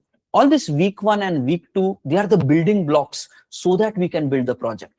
Because once the project starts, we will completely be into system designing, architecting, coding functionalities, testing functionalities. Then these are all basic steps so that you can do bigger stuff. So when you are doing the actual application development, there you cannot be stuck with all these, what is profile, how to run this. These are ABCDs. Once you learn the ABCDs, then you can write paragraphs out of it, and then you can do big things. So all these things what we are discussing, these are foundational topics. Without them, you cannot even build anything. So we have to really understand that. Okay, so week 1, week 2 is going to be all foundational topics. Domain discussions will happen. Microservice discussions will happen in week 2. Stripe related setup is going to happen. A lot of things are there. And then from week 3 onwards, we will be doing the project related coding. Okay, so everything is planned. Just your prerequisite required is strong core Java and JDBC. Everything else, whatever is needed for the project, we are already doing that discussion every single day. Okay, okay, so what our project is about? We are going to do payment integration system. Okay, what is a payment integration system? Now, let's draw it with a diagram. It will become clear to understand. Let's say there is any website where they are offering some product or services. Let's say it could be Amazon or whoever. So a website which is offering some product or services, generally these guys are called as merchant systems. You go to Amazon, you buy a shoes, you want to buy a shoes or a mobile phone or anything online. You will go to their website, an e-commerce application or any kind of a business, where finally there is an option where you can complete your payment. So you will reach out to the cart page or checkout page. On this cart page, checkout page, there will be a lot of payment options. Lot of payment options will be there. So cards will be there, UPIs will be there, bankings will be there, direct integrations. Sometimes wallets will be there, right? Your phone pay related wallets will be there, or PayPal related wallets will be there. Now, in European market and even in the US market, there is one very big provider, which is nothing but Stripe. Stripe payment service provider. It has a good amount of trust in the market with very reasonable pricing. Customers are also trusting it. So in the European and the US related area, Stripe is also one of the payment option which people can use to complete the payment. And this project that we are going to do is about integrating this Stripe capability in any kind of a merchant system. Whenever the end customer, so there is going to be an end customer, whenever this end customer want to make a payment using Stripe payment, so that is where our project comes in picture. They want to have a Stripe capability. End customer has chosen all the amounts added to the cart. Now let's say their bill is X amount here. And now he wants to pay that 10,000 amount, and now Stripe option that person is using. Okay. Now, this system of merchant should somehow integrate with the Stripe system. So please be aware, in the real world, somewhere there is this Stripe system. In the real world, somewhere Stripe system exists. Just imagine, somewhere else in the real world, PayPal system exists. PayPal system exists. Somewhere in the real world, let's say your phone pay or let's say your banking system exists. You want to do net banking via one of the provider like Axis Bank or HDFC or SBI. So banking systems will be there. Somewhere in the real world, you want to do a crypto-based transaction. So crypto-based services might be available. So the world of payment has so many options, right? And depending upon what options you want to offer to your end customer, you need to integrate with so many external systems. So payment related world is a pretty big world itself. You want to do direct card processing, Visa, MasterCard processing. So there are systems on doing direct card processing also, right? So the payment related world is pretty complex and pretty big in nature. So many options are available. And yes, as a business, merchant will like to offer as many options to the end customer so that that person can successfully complete the transaction and get whatever product or the service that guy is interested in. So what is going to happen? In the merchant system, they need to start doing all of these integrations one by one, right? All of these integrations one by one. So provide this, provide that, blah, blah, blah. Now, the approach here is something like this. In the real world, either now you can talk to so many banks, you can talk to card providers, and one by one you can do all the integrations. Or in the real world, there are these kind of systems which are called as PSPs, payment service providers, where they are going to offer a lot of built-in payment options to you. Means you don't need to ask for a card directly at your website. Rather, you make the person go to Stripe system. There you can have the card details. Next, you don't need to really offer a lot of banking options in your website because you have to integrate with so many banks there. Rather, you go to some of these kind of systems, which are payment service provider. Behind the screen, they are integrated to so many guys. So what is happening? From our side, our life is simple. We just need to do the coding to talk to one of the system, and behind the screen, they will offer us so many capabilities. So that is where this project that we are talking about comes in picture. In the real world, there are so many payment options.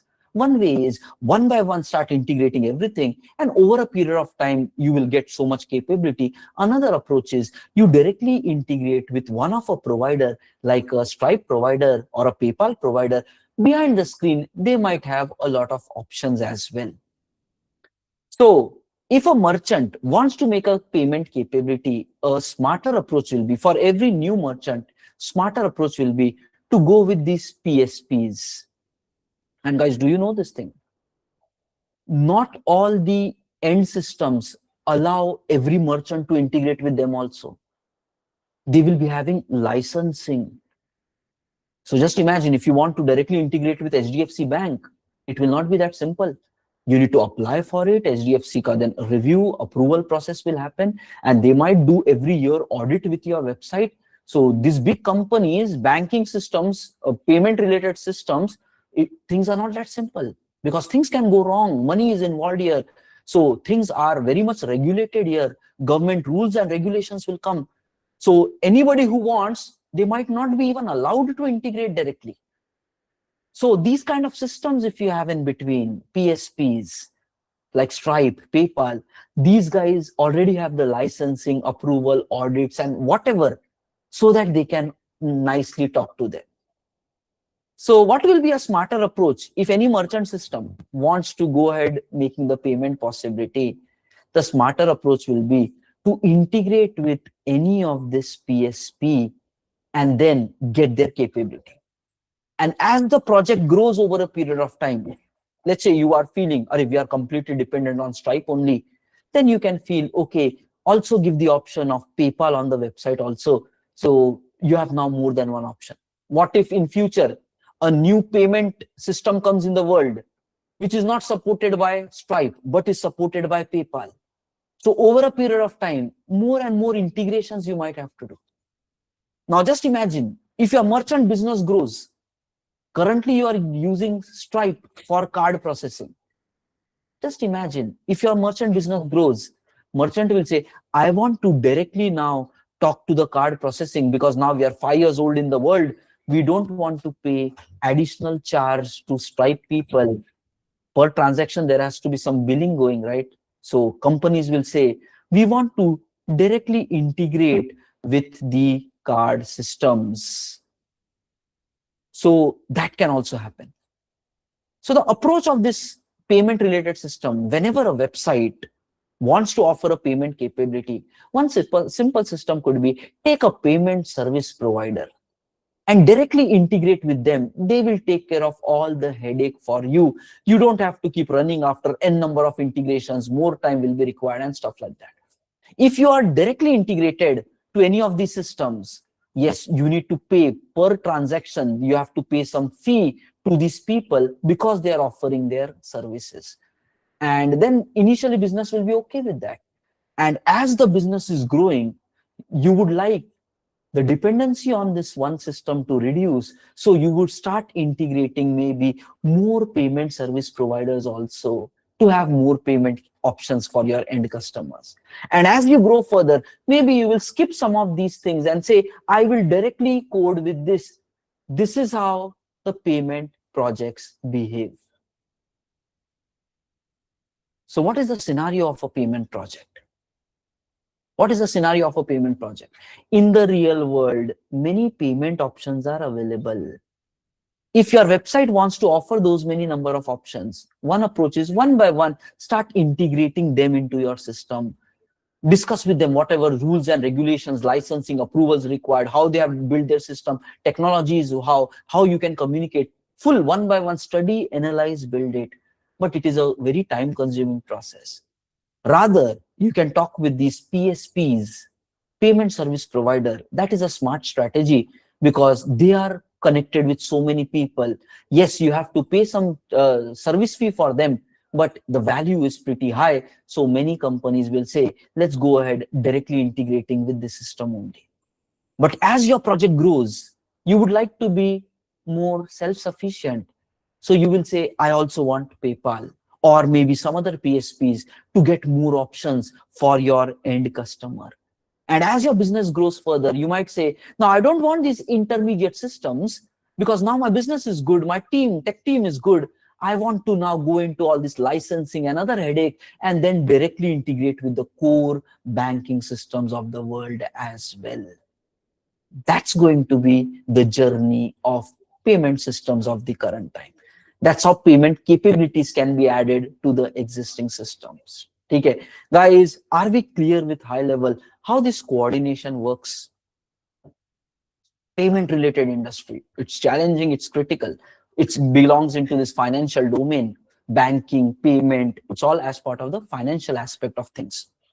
Okay, let's draw some conclusions. Let's write some notes about it. Then we will discuss the next point. Understand the big picture. Sab samajhne aa jata hai. Once you know the big picture, na, life becomes easy. So let's draw some conclusions. Okay, our project is what?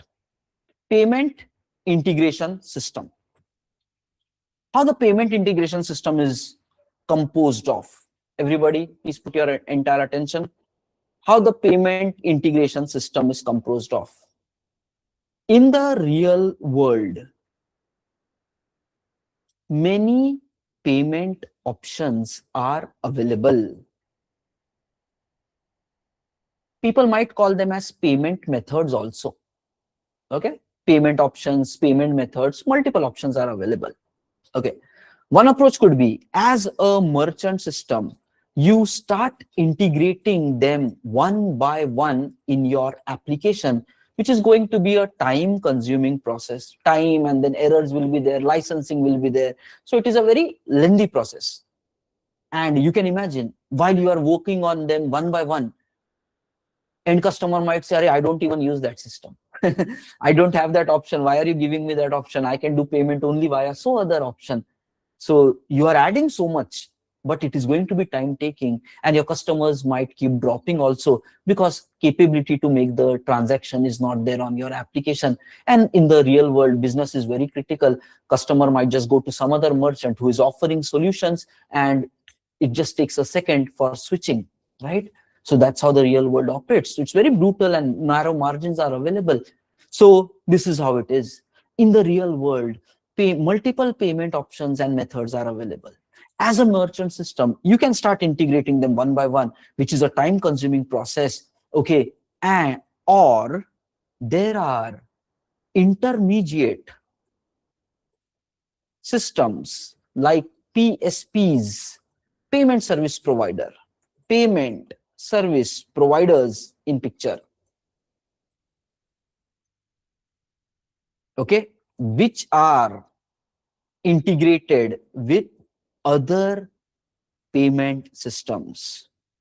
These PSPs already take care of licensing and other regulatory requirements. This is the terminology for that, regulatory requirements. Okay, regulatory requirements. So merchant can choose to integrate with any one PSP and go to production. Next, this will offer what? many options to end customer to make the payment. Good for business, right? Customer can do payment and your life is simple. Only one integration you have to do. Only one integration. Okay. Next, what will be the further strategy? As the business grows, better to not have dependency on only one provider. So as the business grows, you merchant system can integrate with more than one PSPs to have better capability. And as the business grows, as the business grows, merchant system can directly talk to end payment systems as well without going to this intermediary. And then more work will be there and other things will come into picture. But this is how the journey will keep evolving. Okay. Now comes the second point.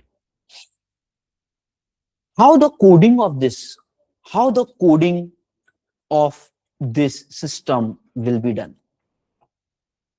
Now just imagine, finally it's decided this is a merchant system. This is a merchant system. And merchant is supposed to integrate with this Stripe PSP. Oh boy.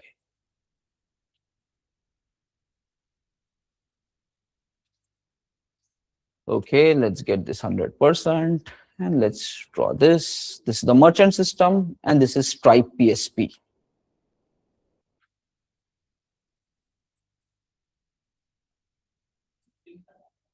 Okay. How the application is going to be built?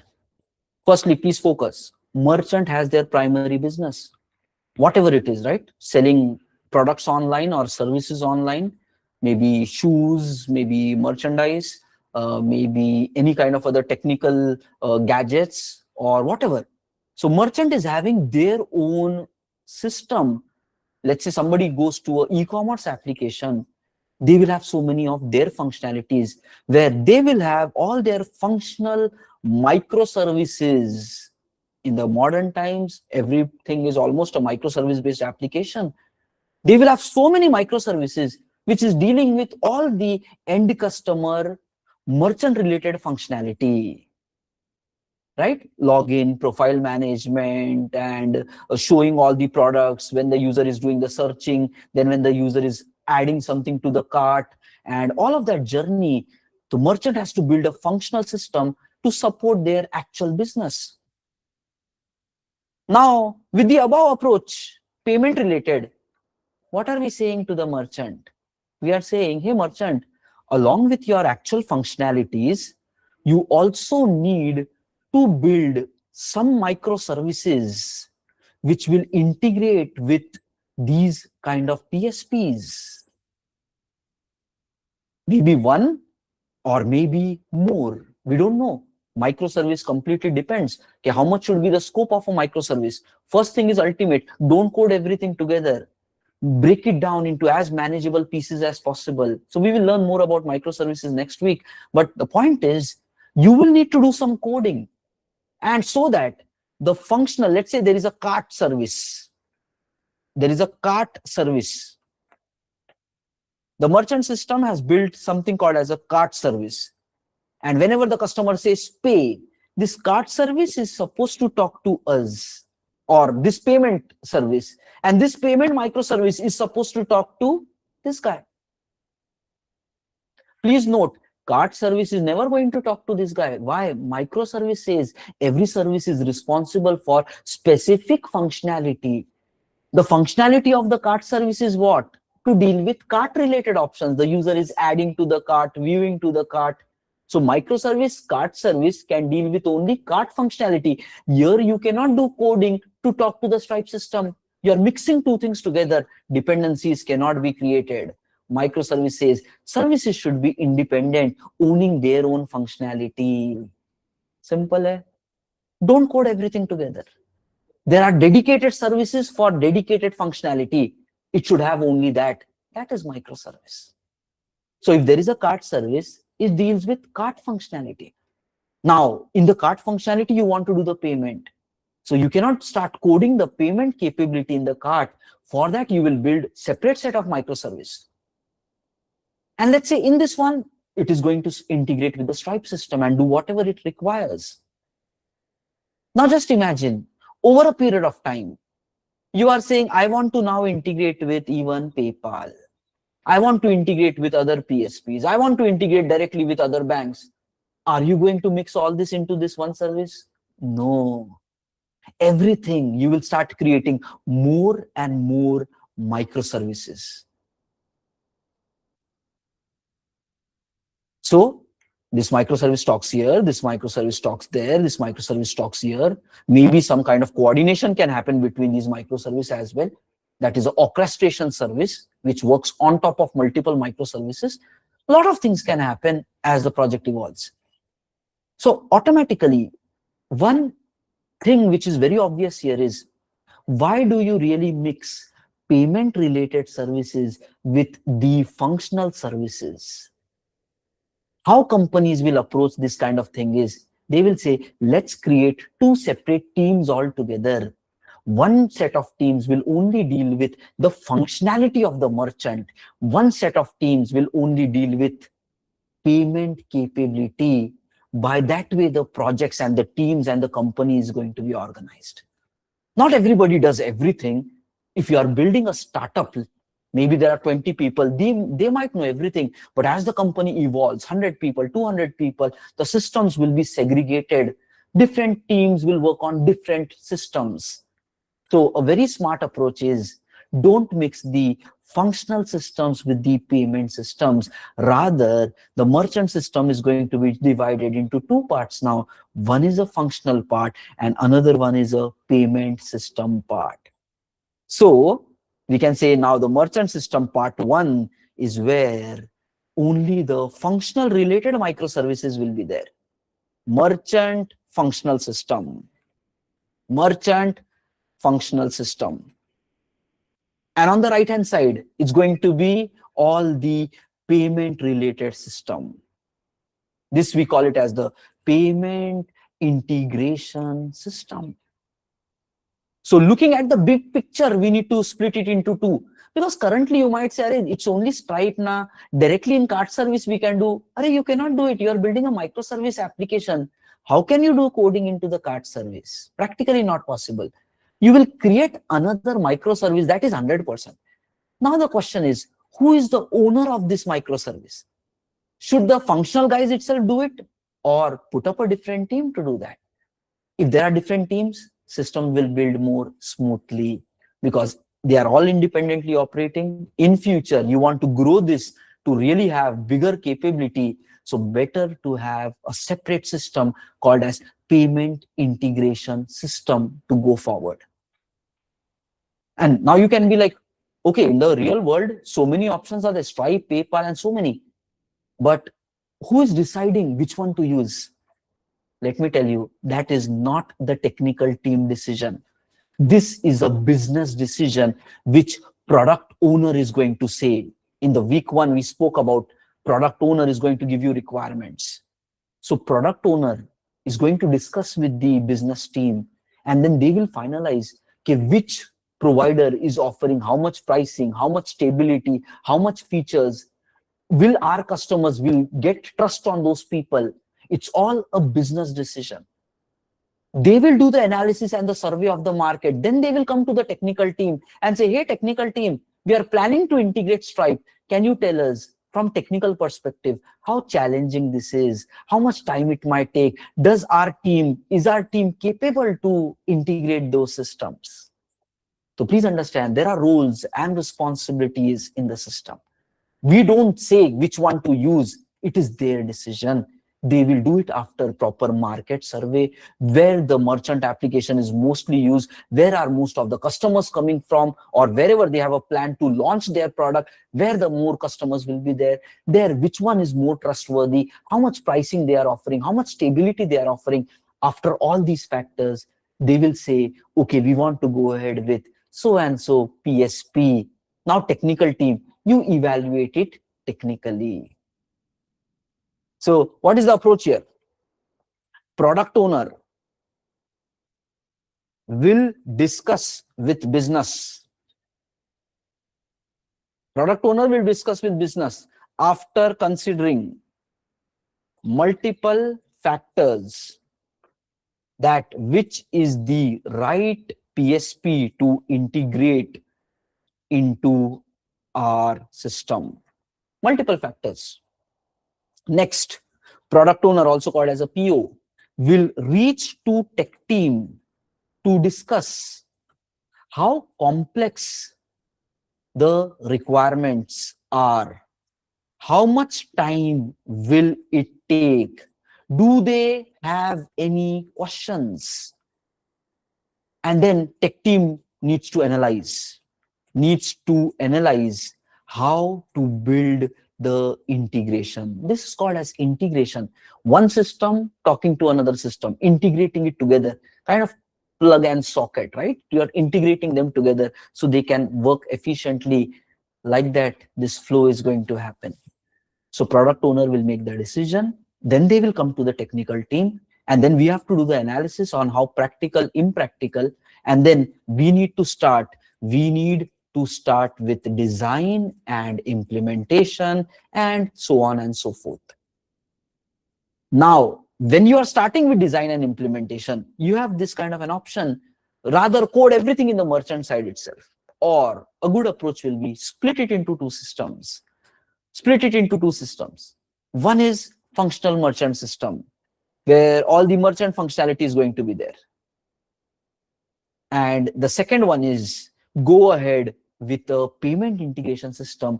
Here you put all payment functionalities, whatever it is. Currently, you might say we are going to go ahead with Stripe, but keep the system expandable, that when PayPal comes in picture, you should be able to even integrate that, support that. And when more things keep happening, your system should be able to easily enhance. For that reason, we want to split it into two separate systems. So one is merchant functional system. Second one is payment integration system. Basically, both are part of the merchant domain itself. And then outside this domain, you will be finding the actual, let's say, Stripe payment service provider. You will be finding Stripe payment service provider. So our work in the system is to do this layer. We are going to work as part of payment integration system, where our functionality will be to integrate with Stripe system. And merchant is going to integrate with us. We need to integrate with them. And whatever is their integration model, we have to understand that and build it. And accordingly, we will coordinate with the merchant system, and they will further take care of whatever actions it is. Second point, end customer is going to come to the merchant front-end application. So merchant should develop some kind of front-end application. It is merchant headache how to do that. And somehow the merchant system is going to talk to our system. How they will be talking? Array, REST APIs. We already have built REST APIs in week 1. So there should be proper REST APIs for communication between them and our system. Parallelly, we need to understand how is our system going to integrate with the Stripe system. So this entire piece we have to figure out. Okay, so guys, what is the next conclusion? Once we have this top conclusion, we are saying, okay, for integrating with Stripe PSP, we need to build microservices to achieve this. Okay, we need to build microservices to achieve this. Question, should these where these microservices be positioned? Where these microservices be positioned? Should it be part of? These are technical decisions to do now. Now, architect level decisions. These are not junior calls. These are architect level decisions. How the system should enhance, how we should maintain. So now the seniors of the team, the architect level people, they will be making this, considering the vision of the projects. So should it be part of Should it be part of merchant system, or we put it into a separate team which is dedicated for payment integration? Since they are payment experts, they can do lot of integrations in a short period of time. Focus is more on the payment side. They will know in and out, domain experts they will become, and they will handle everything properly. So that is what. So a good approach will be, let's start building it as part of a separate system, which is PIS, payment integration system. Let's do that kind of work. And we are going to do that. And payment integration system, so merchant functional system will talk to PIS, which will talk to Stripe PSP. That's how the communication is going to happen. Okay. Guys, open up your notepad and write down one-liner about each of these three things. What is a merchant functional system? What is a payment integration system? What is a Stripe PSP? One-liner you write about each of this. Take 2 minutes. We already completed our domain understanding of these terminologies. Please write down what is a merchant functional system, what is a payment integration system, and what is a Stripe PSP. 2 minutes timer. Focus is required, guys. New topics are there, new complexity will come, new terminologies will come. You cannot be distracted.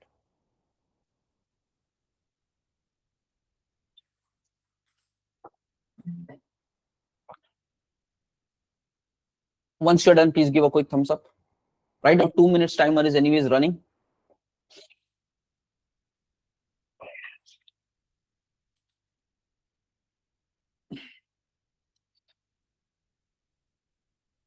Okay, some of the members have already completed. Write down one-liner about it.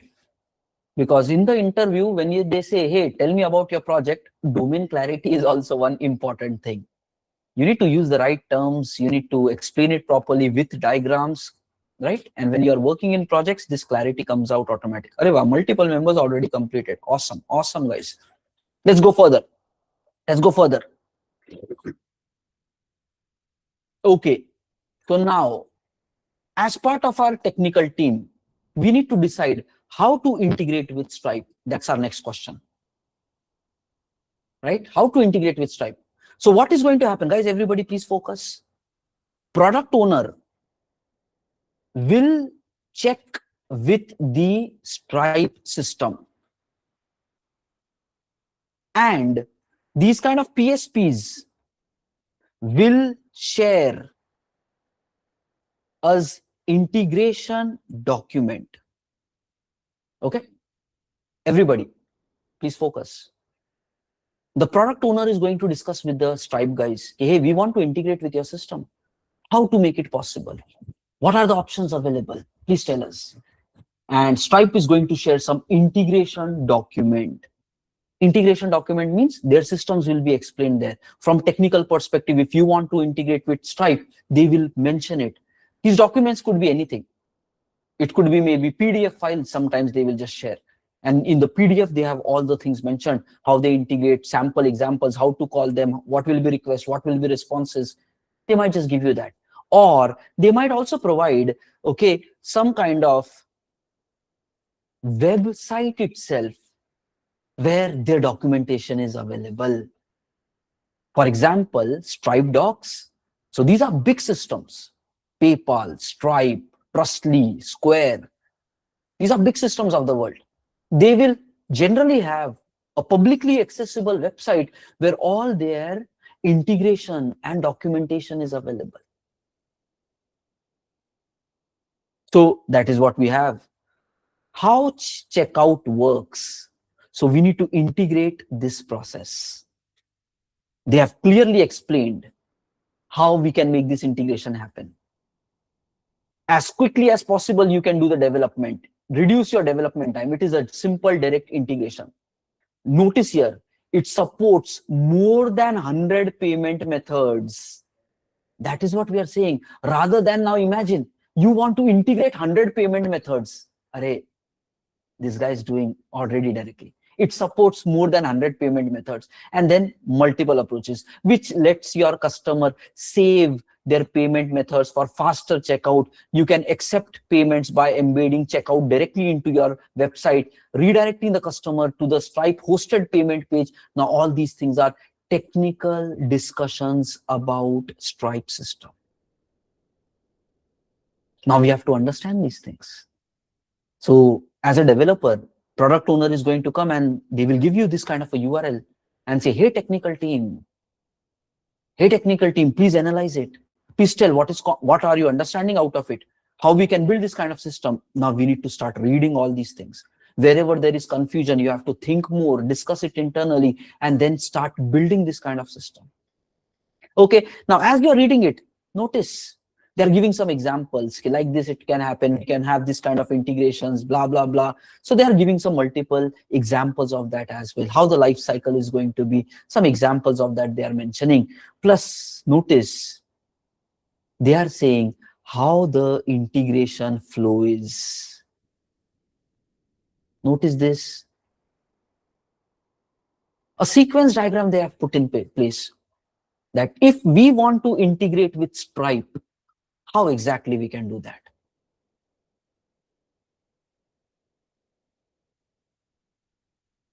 These two bars, blue bars, represent the Stripe system.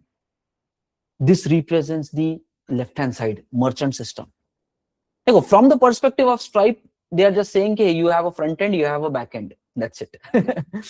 Now, it is up to us. Who is the owner of this front end? What is this back end about? So that is our technical decisions, how it should be. From the perspective of client, fine, there is a front end application where the customer is there. There is a back end application.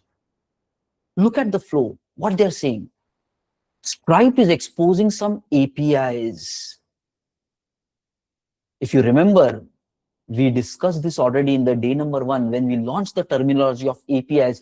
Two systems can connect with each other using APIs. So Stripe system is exposing some APIs and they are saying your backend system should call our APIs. And they have given some name to the APIs, create checkout session. Okay, some naming is there and we are supposed to call that. So when you are trying to build our central system, automatically your expectation is we need to make a create API call or create checkout session API call to the Stripe system. So that is our understanding. From our payment integration system, we need to do create checkout session API call to the Stripe system. So now we have to start thinking, what is this, how to do other things. But first, high level understanding should be there. Next, they are going to give back some response to us. And notice, they are saying, you need to redirect the customer, the client, the end user. You need to redirect it. Okay, redirect customer to the URL from the checkout session. So looks like in this response, they are going to give us a URL. And we are supposed to redirect our customer to this URL. And notice, this URL is a Stripe URL itself. So that's a simple flow. Our customer says, I want to make a payment via Stripe. Request will come to our payment system. We are supposed to integrate with the Stripe API. And then Stripe system is going to give back a response to us. Response is going to have a URL. We are supposed to redirect the customer to that URL.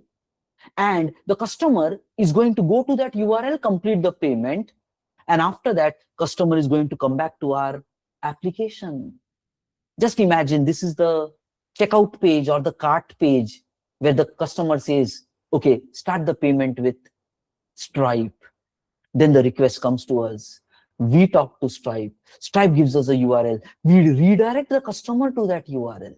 Customer completes the payment and then customer gives the, then the Stripe gives the customer back to our application, maybe success or failure application, depending upon how the payment happened there. And after that, they are saying, we are going to send you something called as handle fulfillment or notifications or events. So Stripe backend system is going to tell our backend system whether the payment completed successfully or not. Then we are supposed to do further actions. If the payment is successful, now you can call the merchant system and say, hey, now give him the shoes, phone, or whatever that guy is ordering. So are you understanding? This is how the beautiful technical world of communication will happen. Take a minute to absorb this. Everyone, please take a minute to absorb this. Client is there, server is there, Stripe API, Stripe checkout. These two systems are built by Stripe. These two systems are at the merchant side. There is a front-end application where the customer says, let's go with Stripe. Somehow request should come to the backend. Backend is going to call the Stripe system for API call, create checkout session API call.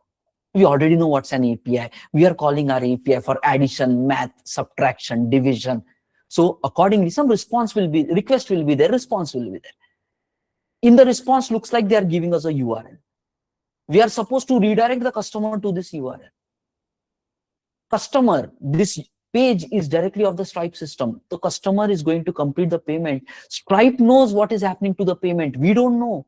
Customer is on Stripe page. There he is completing the payment. There, this 100 plus payment options are available. What these guys are saying, 100 plus payment methods can be configured there. On the Stripe side, so much of capability will be available. We don't know anything about that. We just need to redirect the customer to their website. And they will give the customer the option where he completes the payment. After the payment is done, Stripe is going to give the customer back to our front-end application with a message, success or a fail.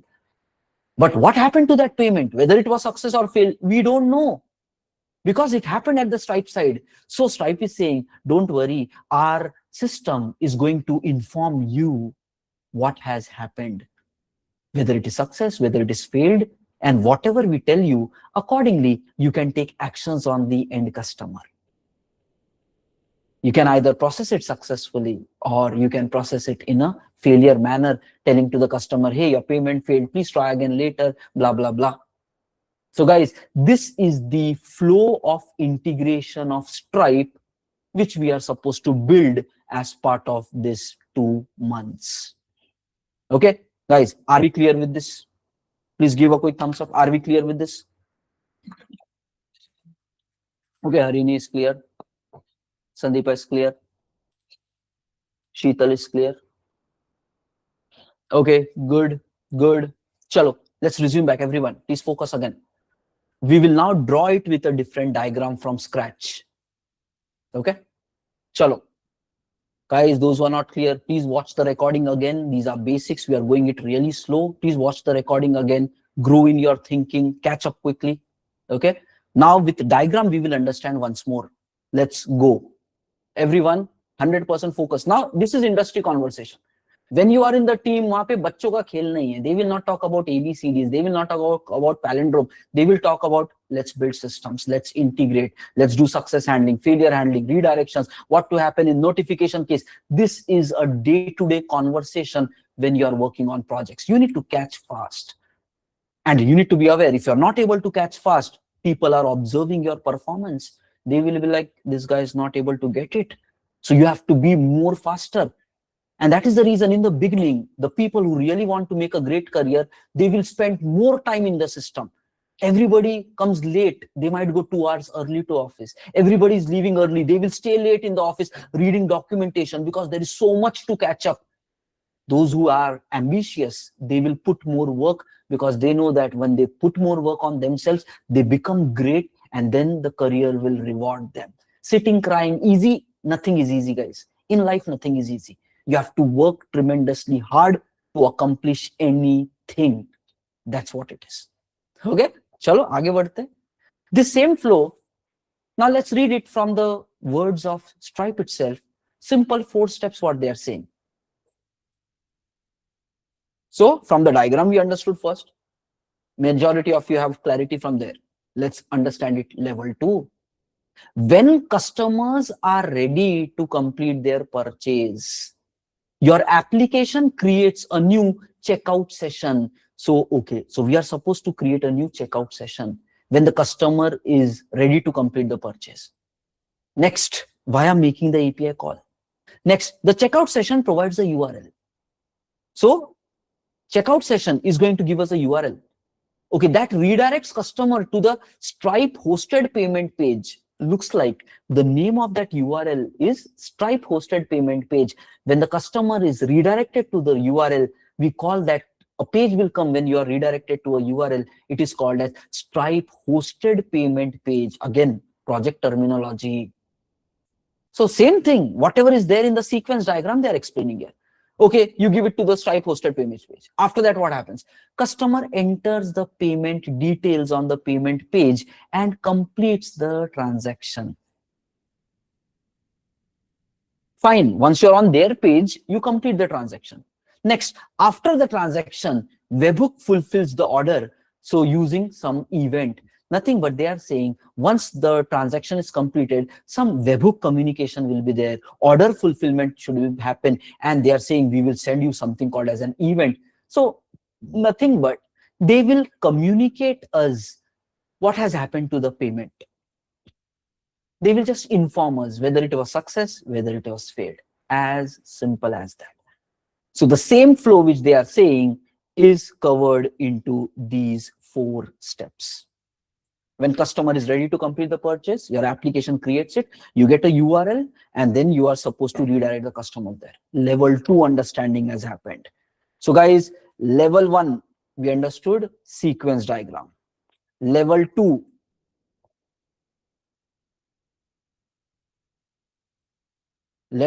is with Stripe bullet points.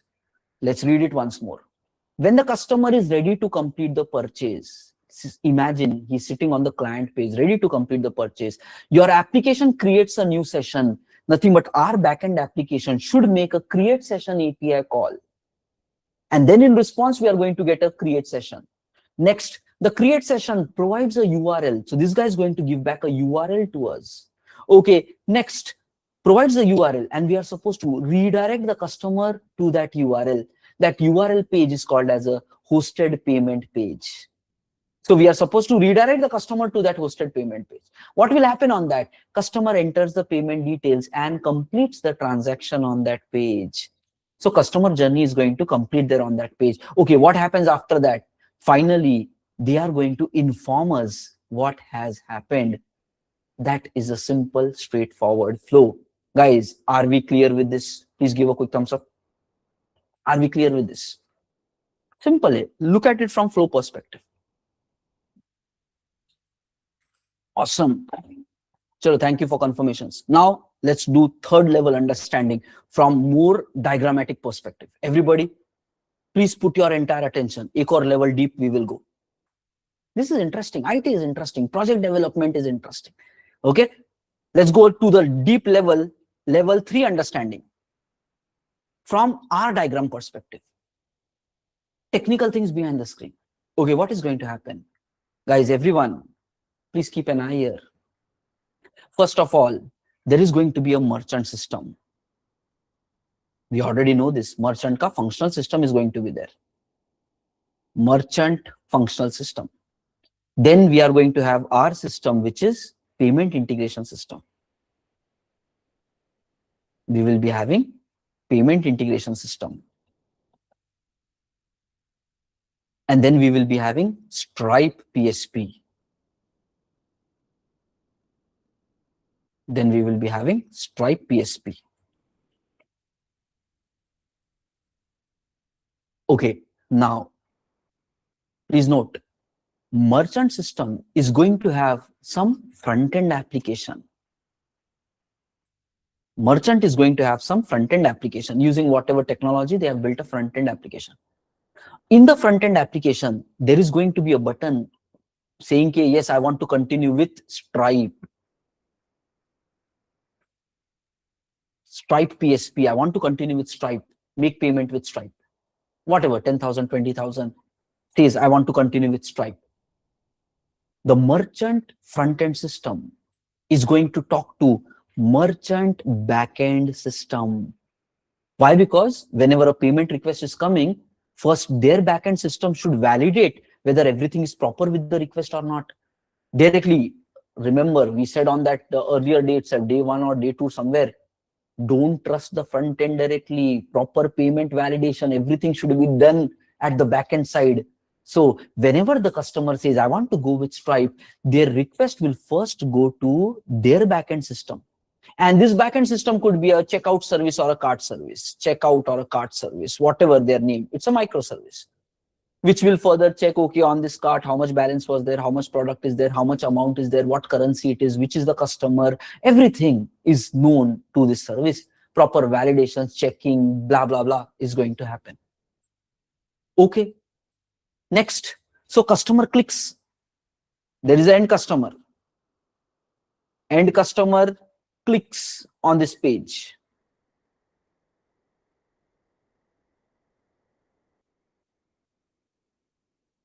End customer clicks on this Stripe. I want to do a payment with Stripe.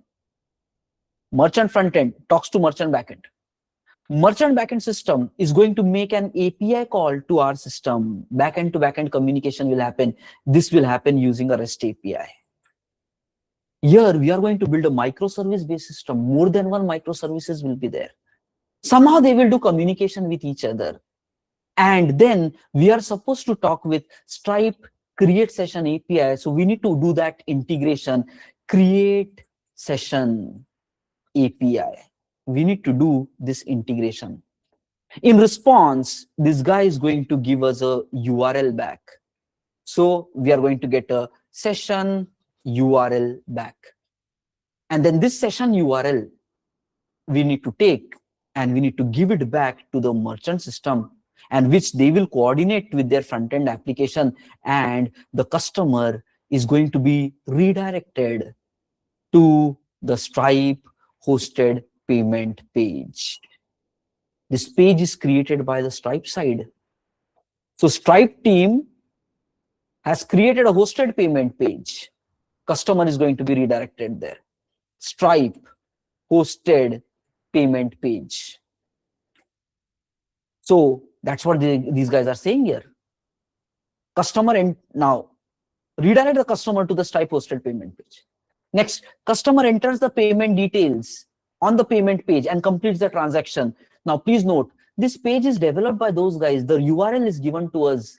Now, whenever the customer does any action there, this page is by those people. So their front end will talk to their backend system. Stripe to Stripe communication will happen. And then there will be some to and fro, whether it is success or whether it is failed. How is the further flow saying? How is the further flow? They say, after the payment is completed, from their hosted page, customer is going to be redirected back to our application. So once the customer has completed the journey here, the flow says the customer is supposed to be redirected back to here. Whatever, whether it is success or whether it is failed, to the front-end application, success or failed. Again, we know browser don't trust. Hackers can be there, attackers can be there. You should not trust whether success or failure is from browser. Okay, because what if the customer takes the URL, changes failure to success and does a refresh? So your application will assume it is a success and give the shoes to that guy, which he's trying to buy. So we cannot trust the browsers for payment final results. Their backend system knows the real truth, whether it is successful or fail. That is where this final flow is going to come in picture. Even though the customer is redirected back to success fail, you should not give the product to that customer. Just assume, fine, some information message you can show, but don't do your shipping of the product. When the shipping should happen, when this merchants, when this PSP, Stripe PSP is going to inform a notification or a webhook to us saying, okay, yes, this is the final status, whether it is successful or failure. This we can trust because that is directly coming from the Stripe source itself. Whether it is final status, whether it is success or whether it is fail. Then what are we supposed to do? Our system is supposed to take this and even communicate this back to the merchant system. Communicate this back to the merchant system. And then the merchant will know what to do, and then they will run whatever their business logic. Maybe call the packing service and say, okay, yes, the order is received, now let's do the packing, this is the address, this is the shipping, and how many days it is going to take, and rest of the rolling out process will happen if it is a physical product that you are trying to buy from a merchant website. If it is a software service, some access is going to be provided. That's how the payment flow is going to go. Guys, everyone, please focus. Please focus on this flow.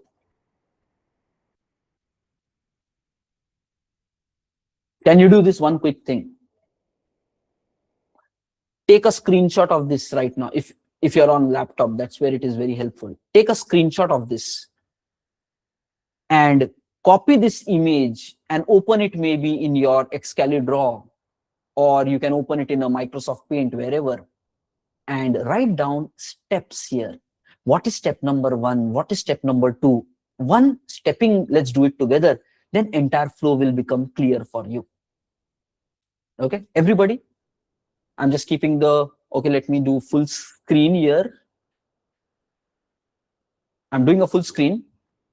Request you to take a screenshot of this diagram. And from the screenshot, you cut this section. You cut this section and open it maybe in your Excalibur, or just open it in your Paint editor, wherever you can, right? You're smart, figure it out. Take a screenshot and quickly open it.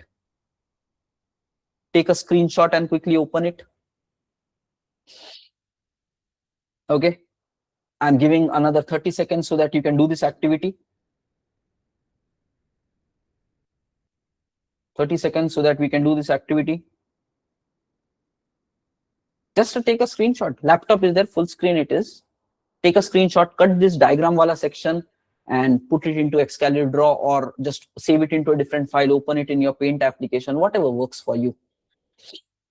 Okay, 30 seconds rolling. Please complete this quickly.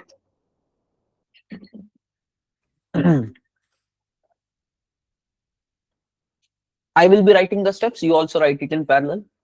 Few things here and there, numbering can go depending upon how much in depth you are getting into the answer. Okay, guys, next.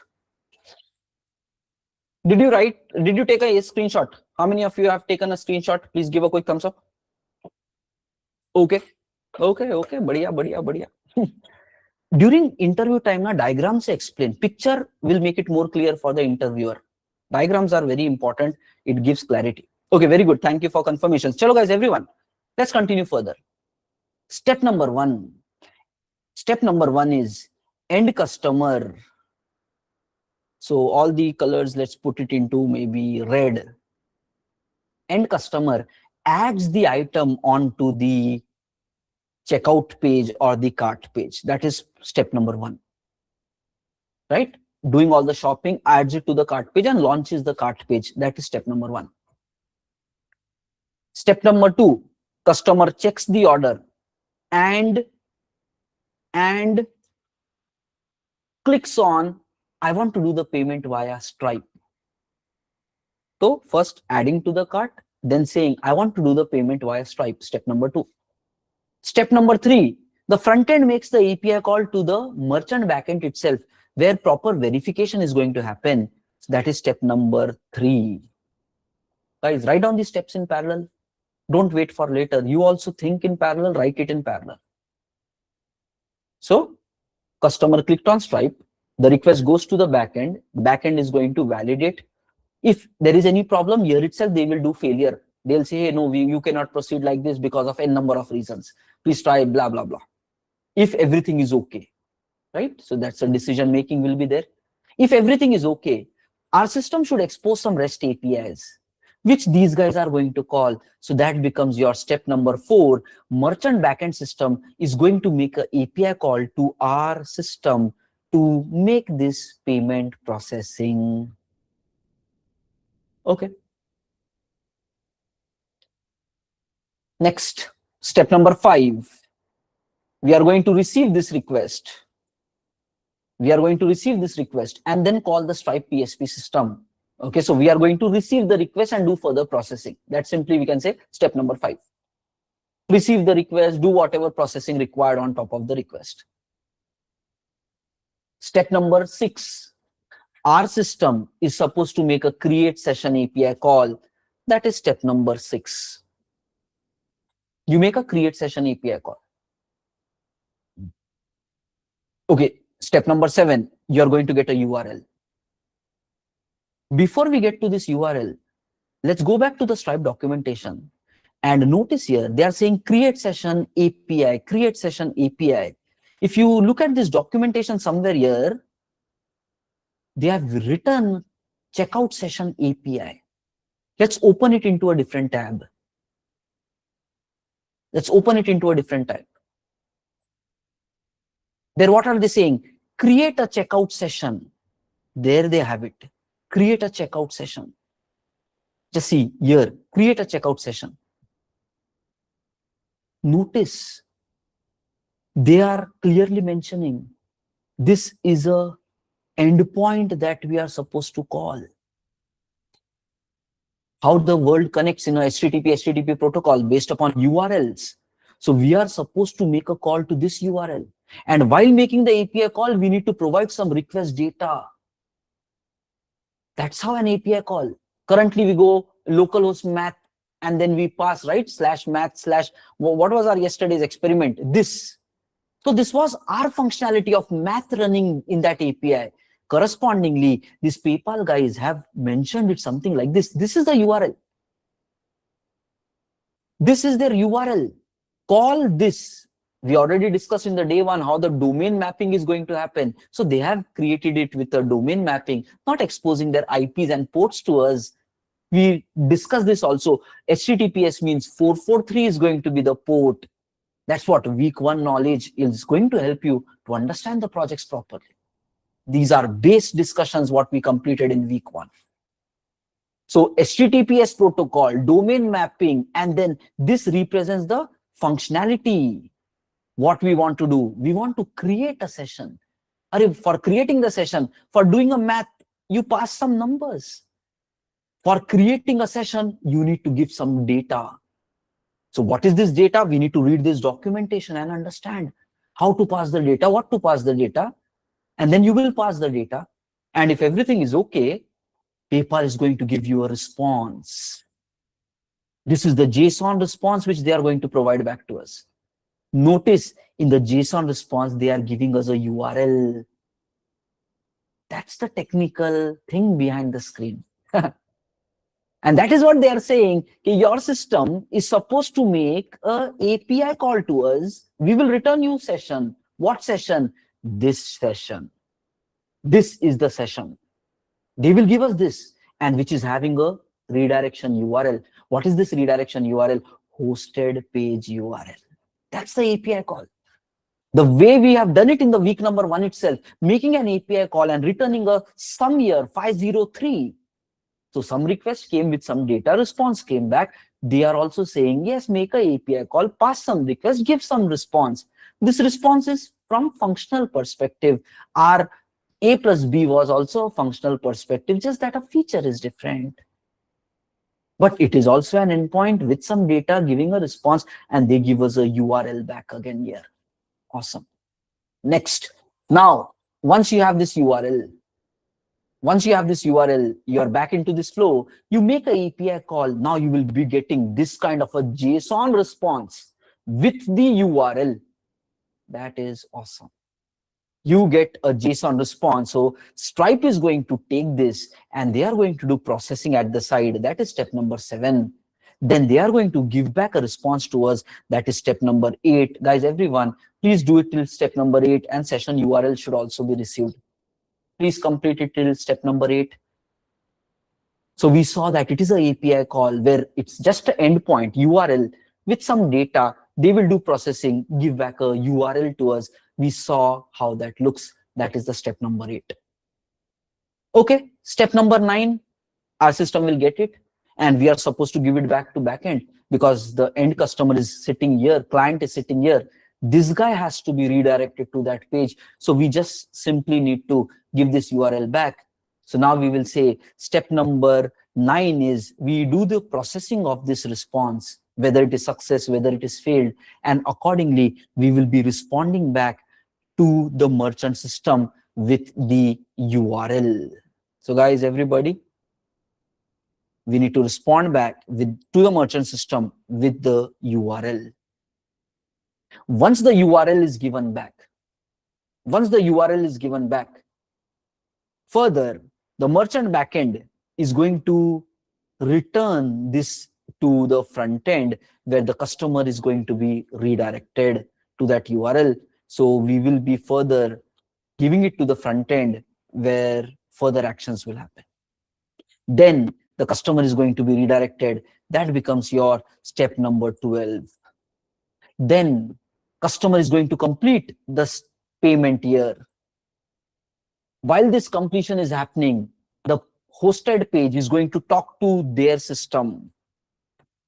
Hosted page is going to talk to their system. So merchant knows whether it is success and whether it is failure. Guys, everybody catch it up till the step number 14. Simple, it's just a flow. We are just giving numbers to that, nothing more than that. So you will get the response. You will give it back to the merchant. Merchant will work with the front-end application and the customer is going to be redirected to that page, that is point 12. Then the customer makes the payment on that page, that is step 13. Customer completes the payment. Stripe knows what is the final payment, that is step number 14. Okay. Next, after that, two things are going to happen. Looking at their diagram only, we are not guessing anything. Looking at their diagram, two things after the payment is completed. Browser redirection is happening and notification is also happening. Two things will happen. So now we can say these two things are basically parallelly being processed. So it can be step number 15 year also and year also. So both are step number 15. So this communication where customer will come back to our application, that is a step number 15 itself. And at the same time, even this is a step number 15 itself. Parallel, both the communication will happen. Write down, understand this 15. Both the things can happen simultaneously. In parallel, it can happen. That is step number 16. That is step number 16. 15, sorry. Now, once we got it, we are supposed to do the processing of that, whatever that means. We are supposed to do the processing of that, interpret whether it was success or failure. And then step number 17 will come where we communicate this to the merchant system. Step number 17, where we communicate this to the merchant system. And then whatever microservice of the merchant could it be, maybe cart, maybe something else, that microservice is supposed to further do the processing of issuing the product or sending a message that it was success or it was failed. Maybe mobile or email notification about that. Everything is going to be then managed by these guys depending upon our final status. Write down till step number 18. Let's draw this also in a different shade. And then they will take it forward, inform it to the customer. So browser is going to show some message whether your payment was successful or not. Many times you go to Amazon, they say, your payment request is accepted. Please wait for 15 minutes to know the final status. Why? Because behind the screen notifications are coming. Based upon browser itself, they will not say. They will only say, okay, yeah, it is successful. Wait for final confirmation. Because these kind of notifications are still happening under the hood. So they don't immediately give it based upon browser redirections because it can be hacked. It's browser to browser communication. Hackers can come and no, we should not count on that. Backend based communication we can trust. So they will make a call to us. We will make a call to their backend that will interpret success failure. Accordingly, remaining process will happen. And maybe then the customer comes back to the application and he sees, yes, the payment is processed and the order is going to come on so and so date, maybe after 15-20 minutes, or gets an email after 1 hour saying, okay, yes, your payment is successful. We are issuing you the product. Whatever that is, that offline communication will happen.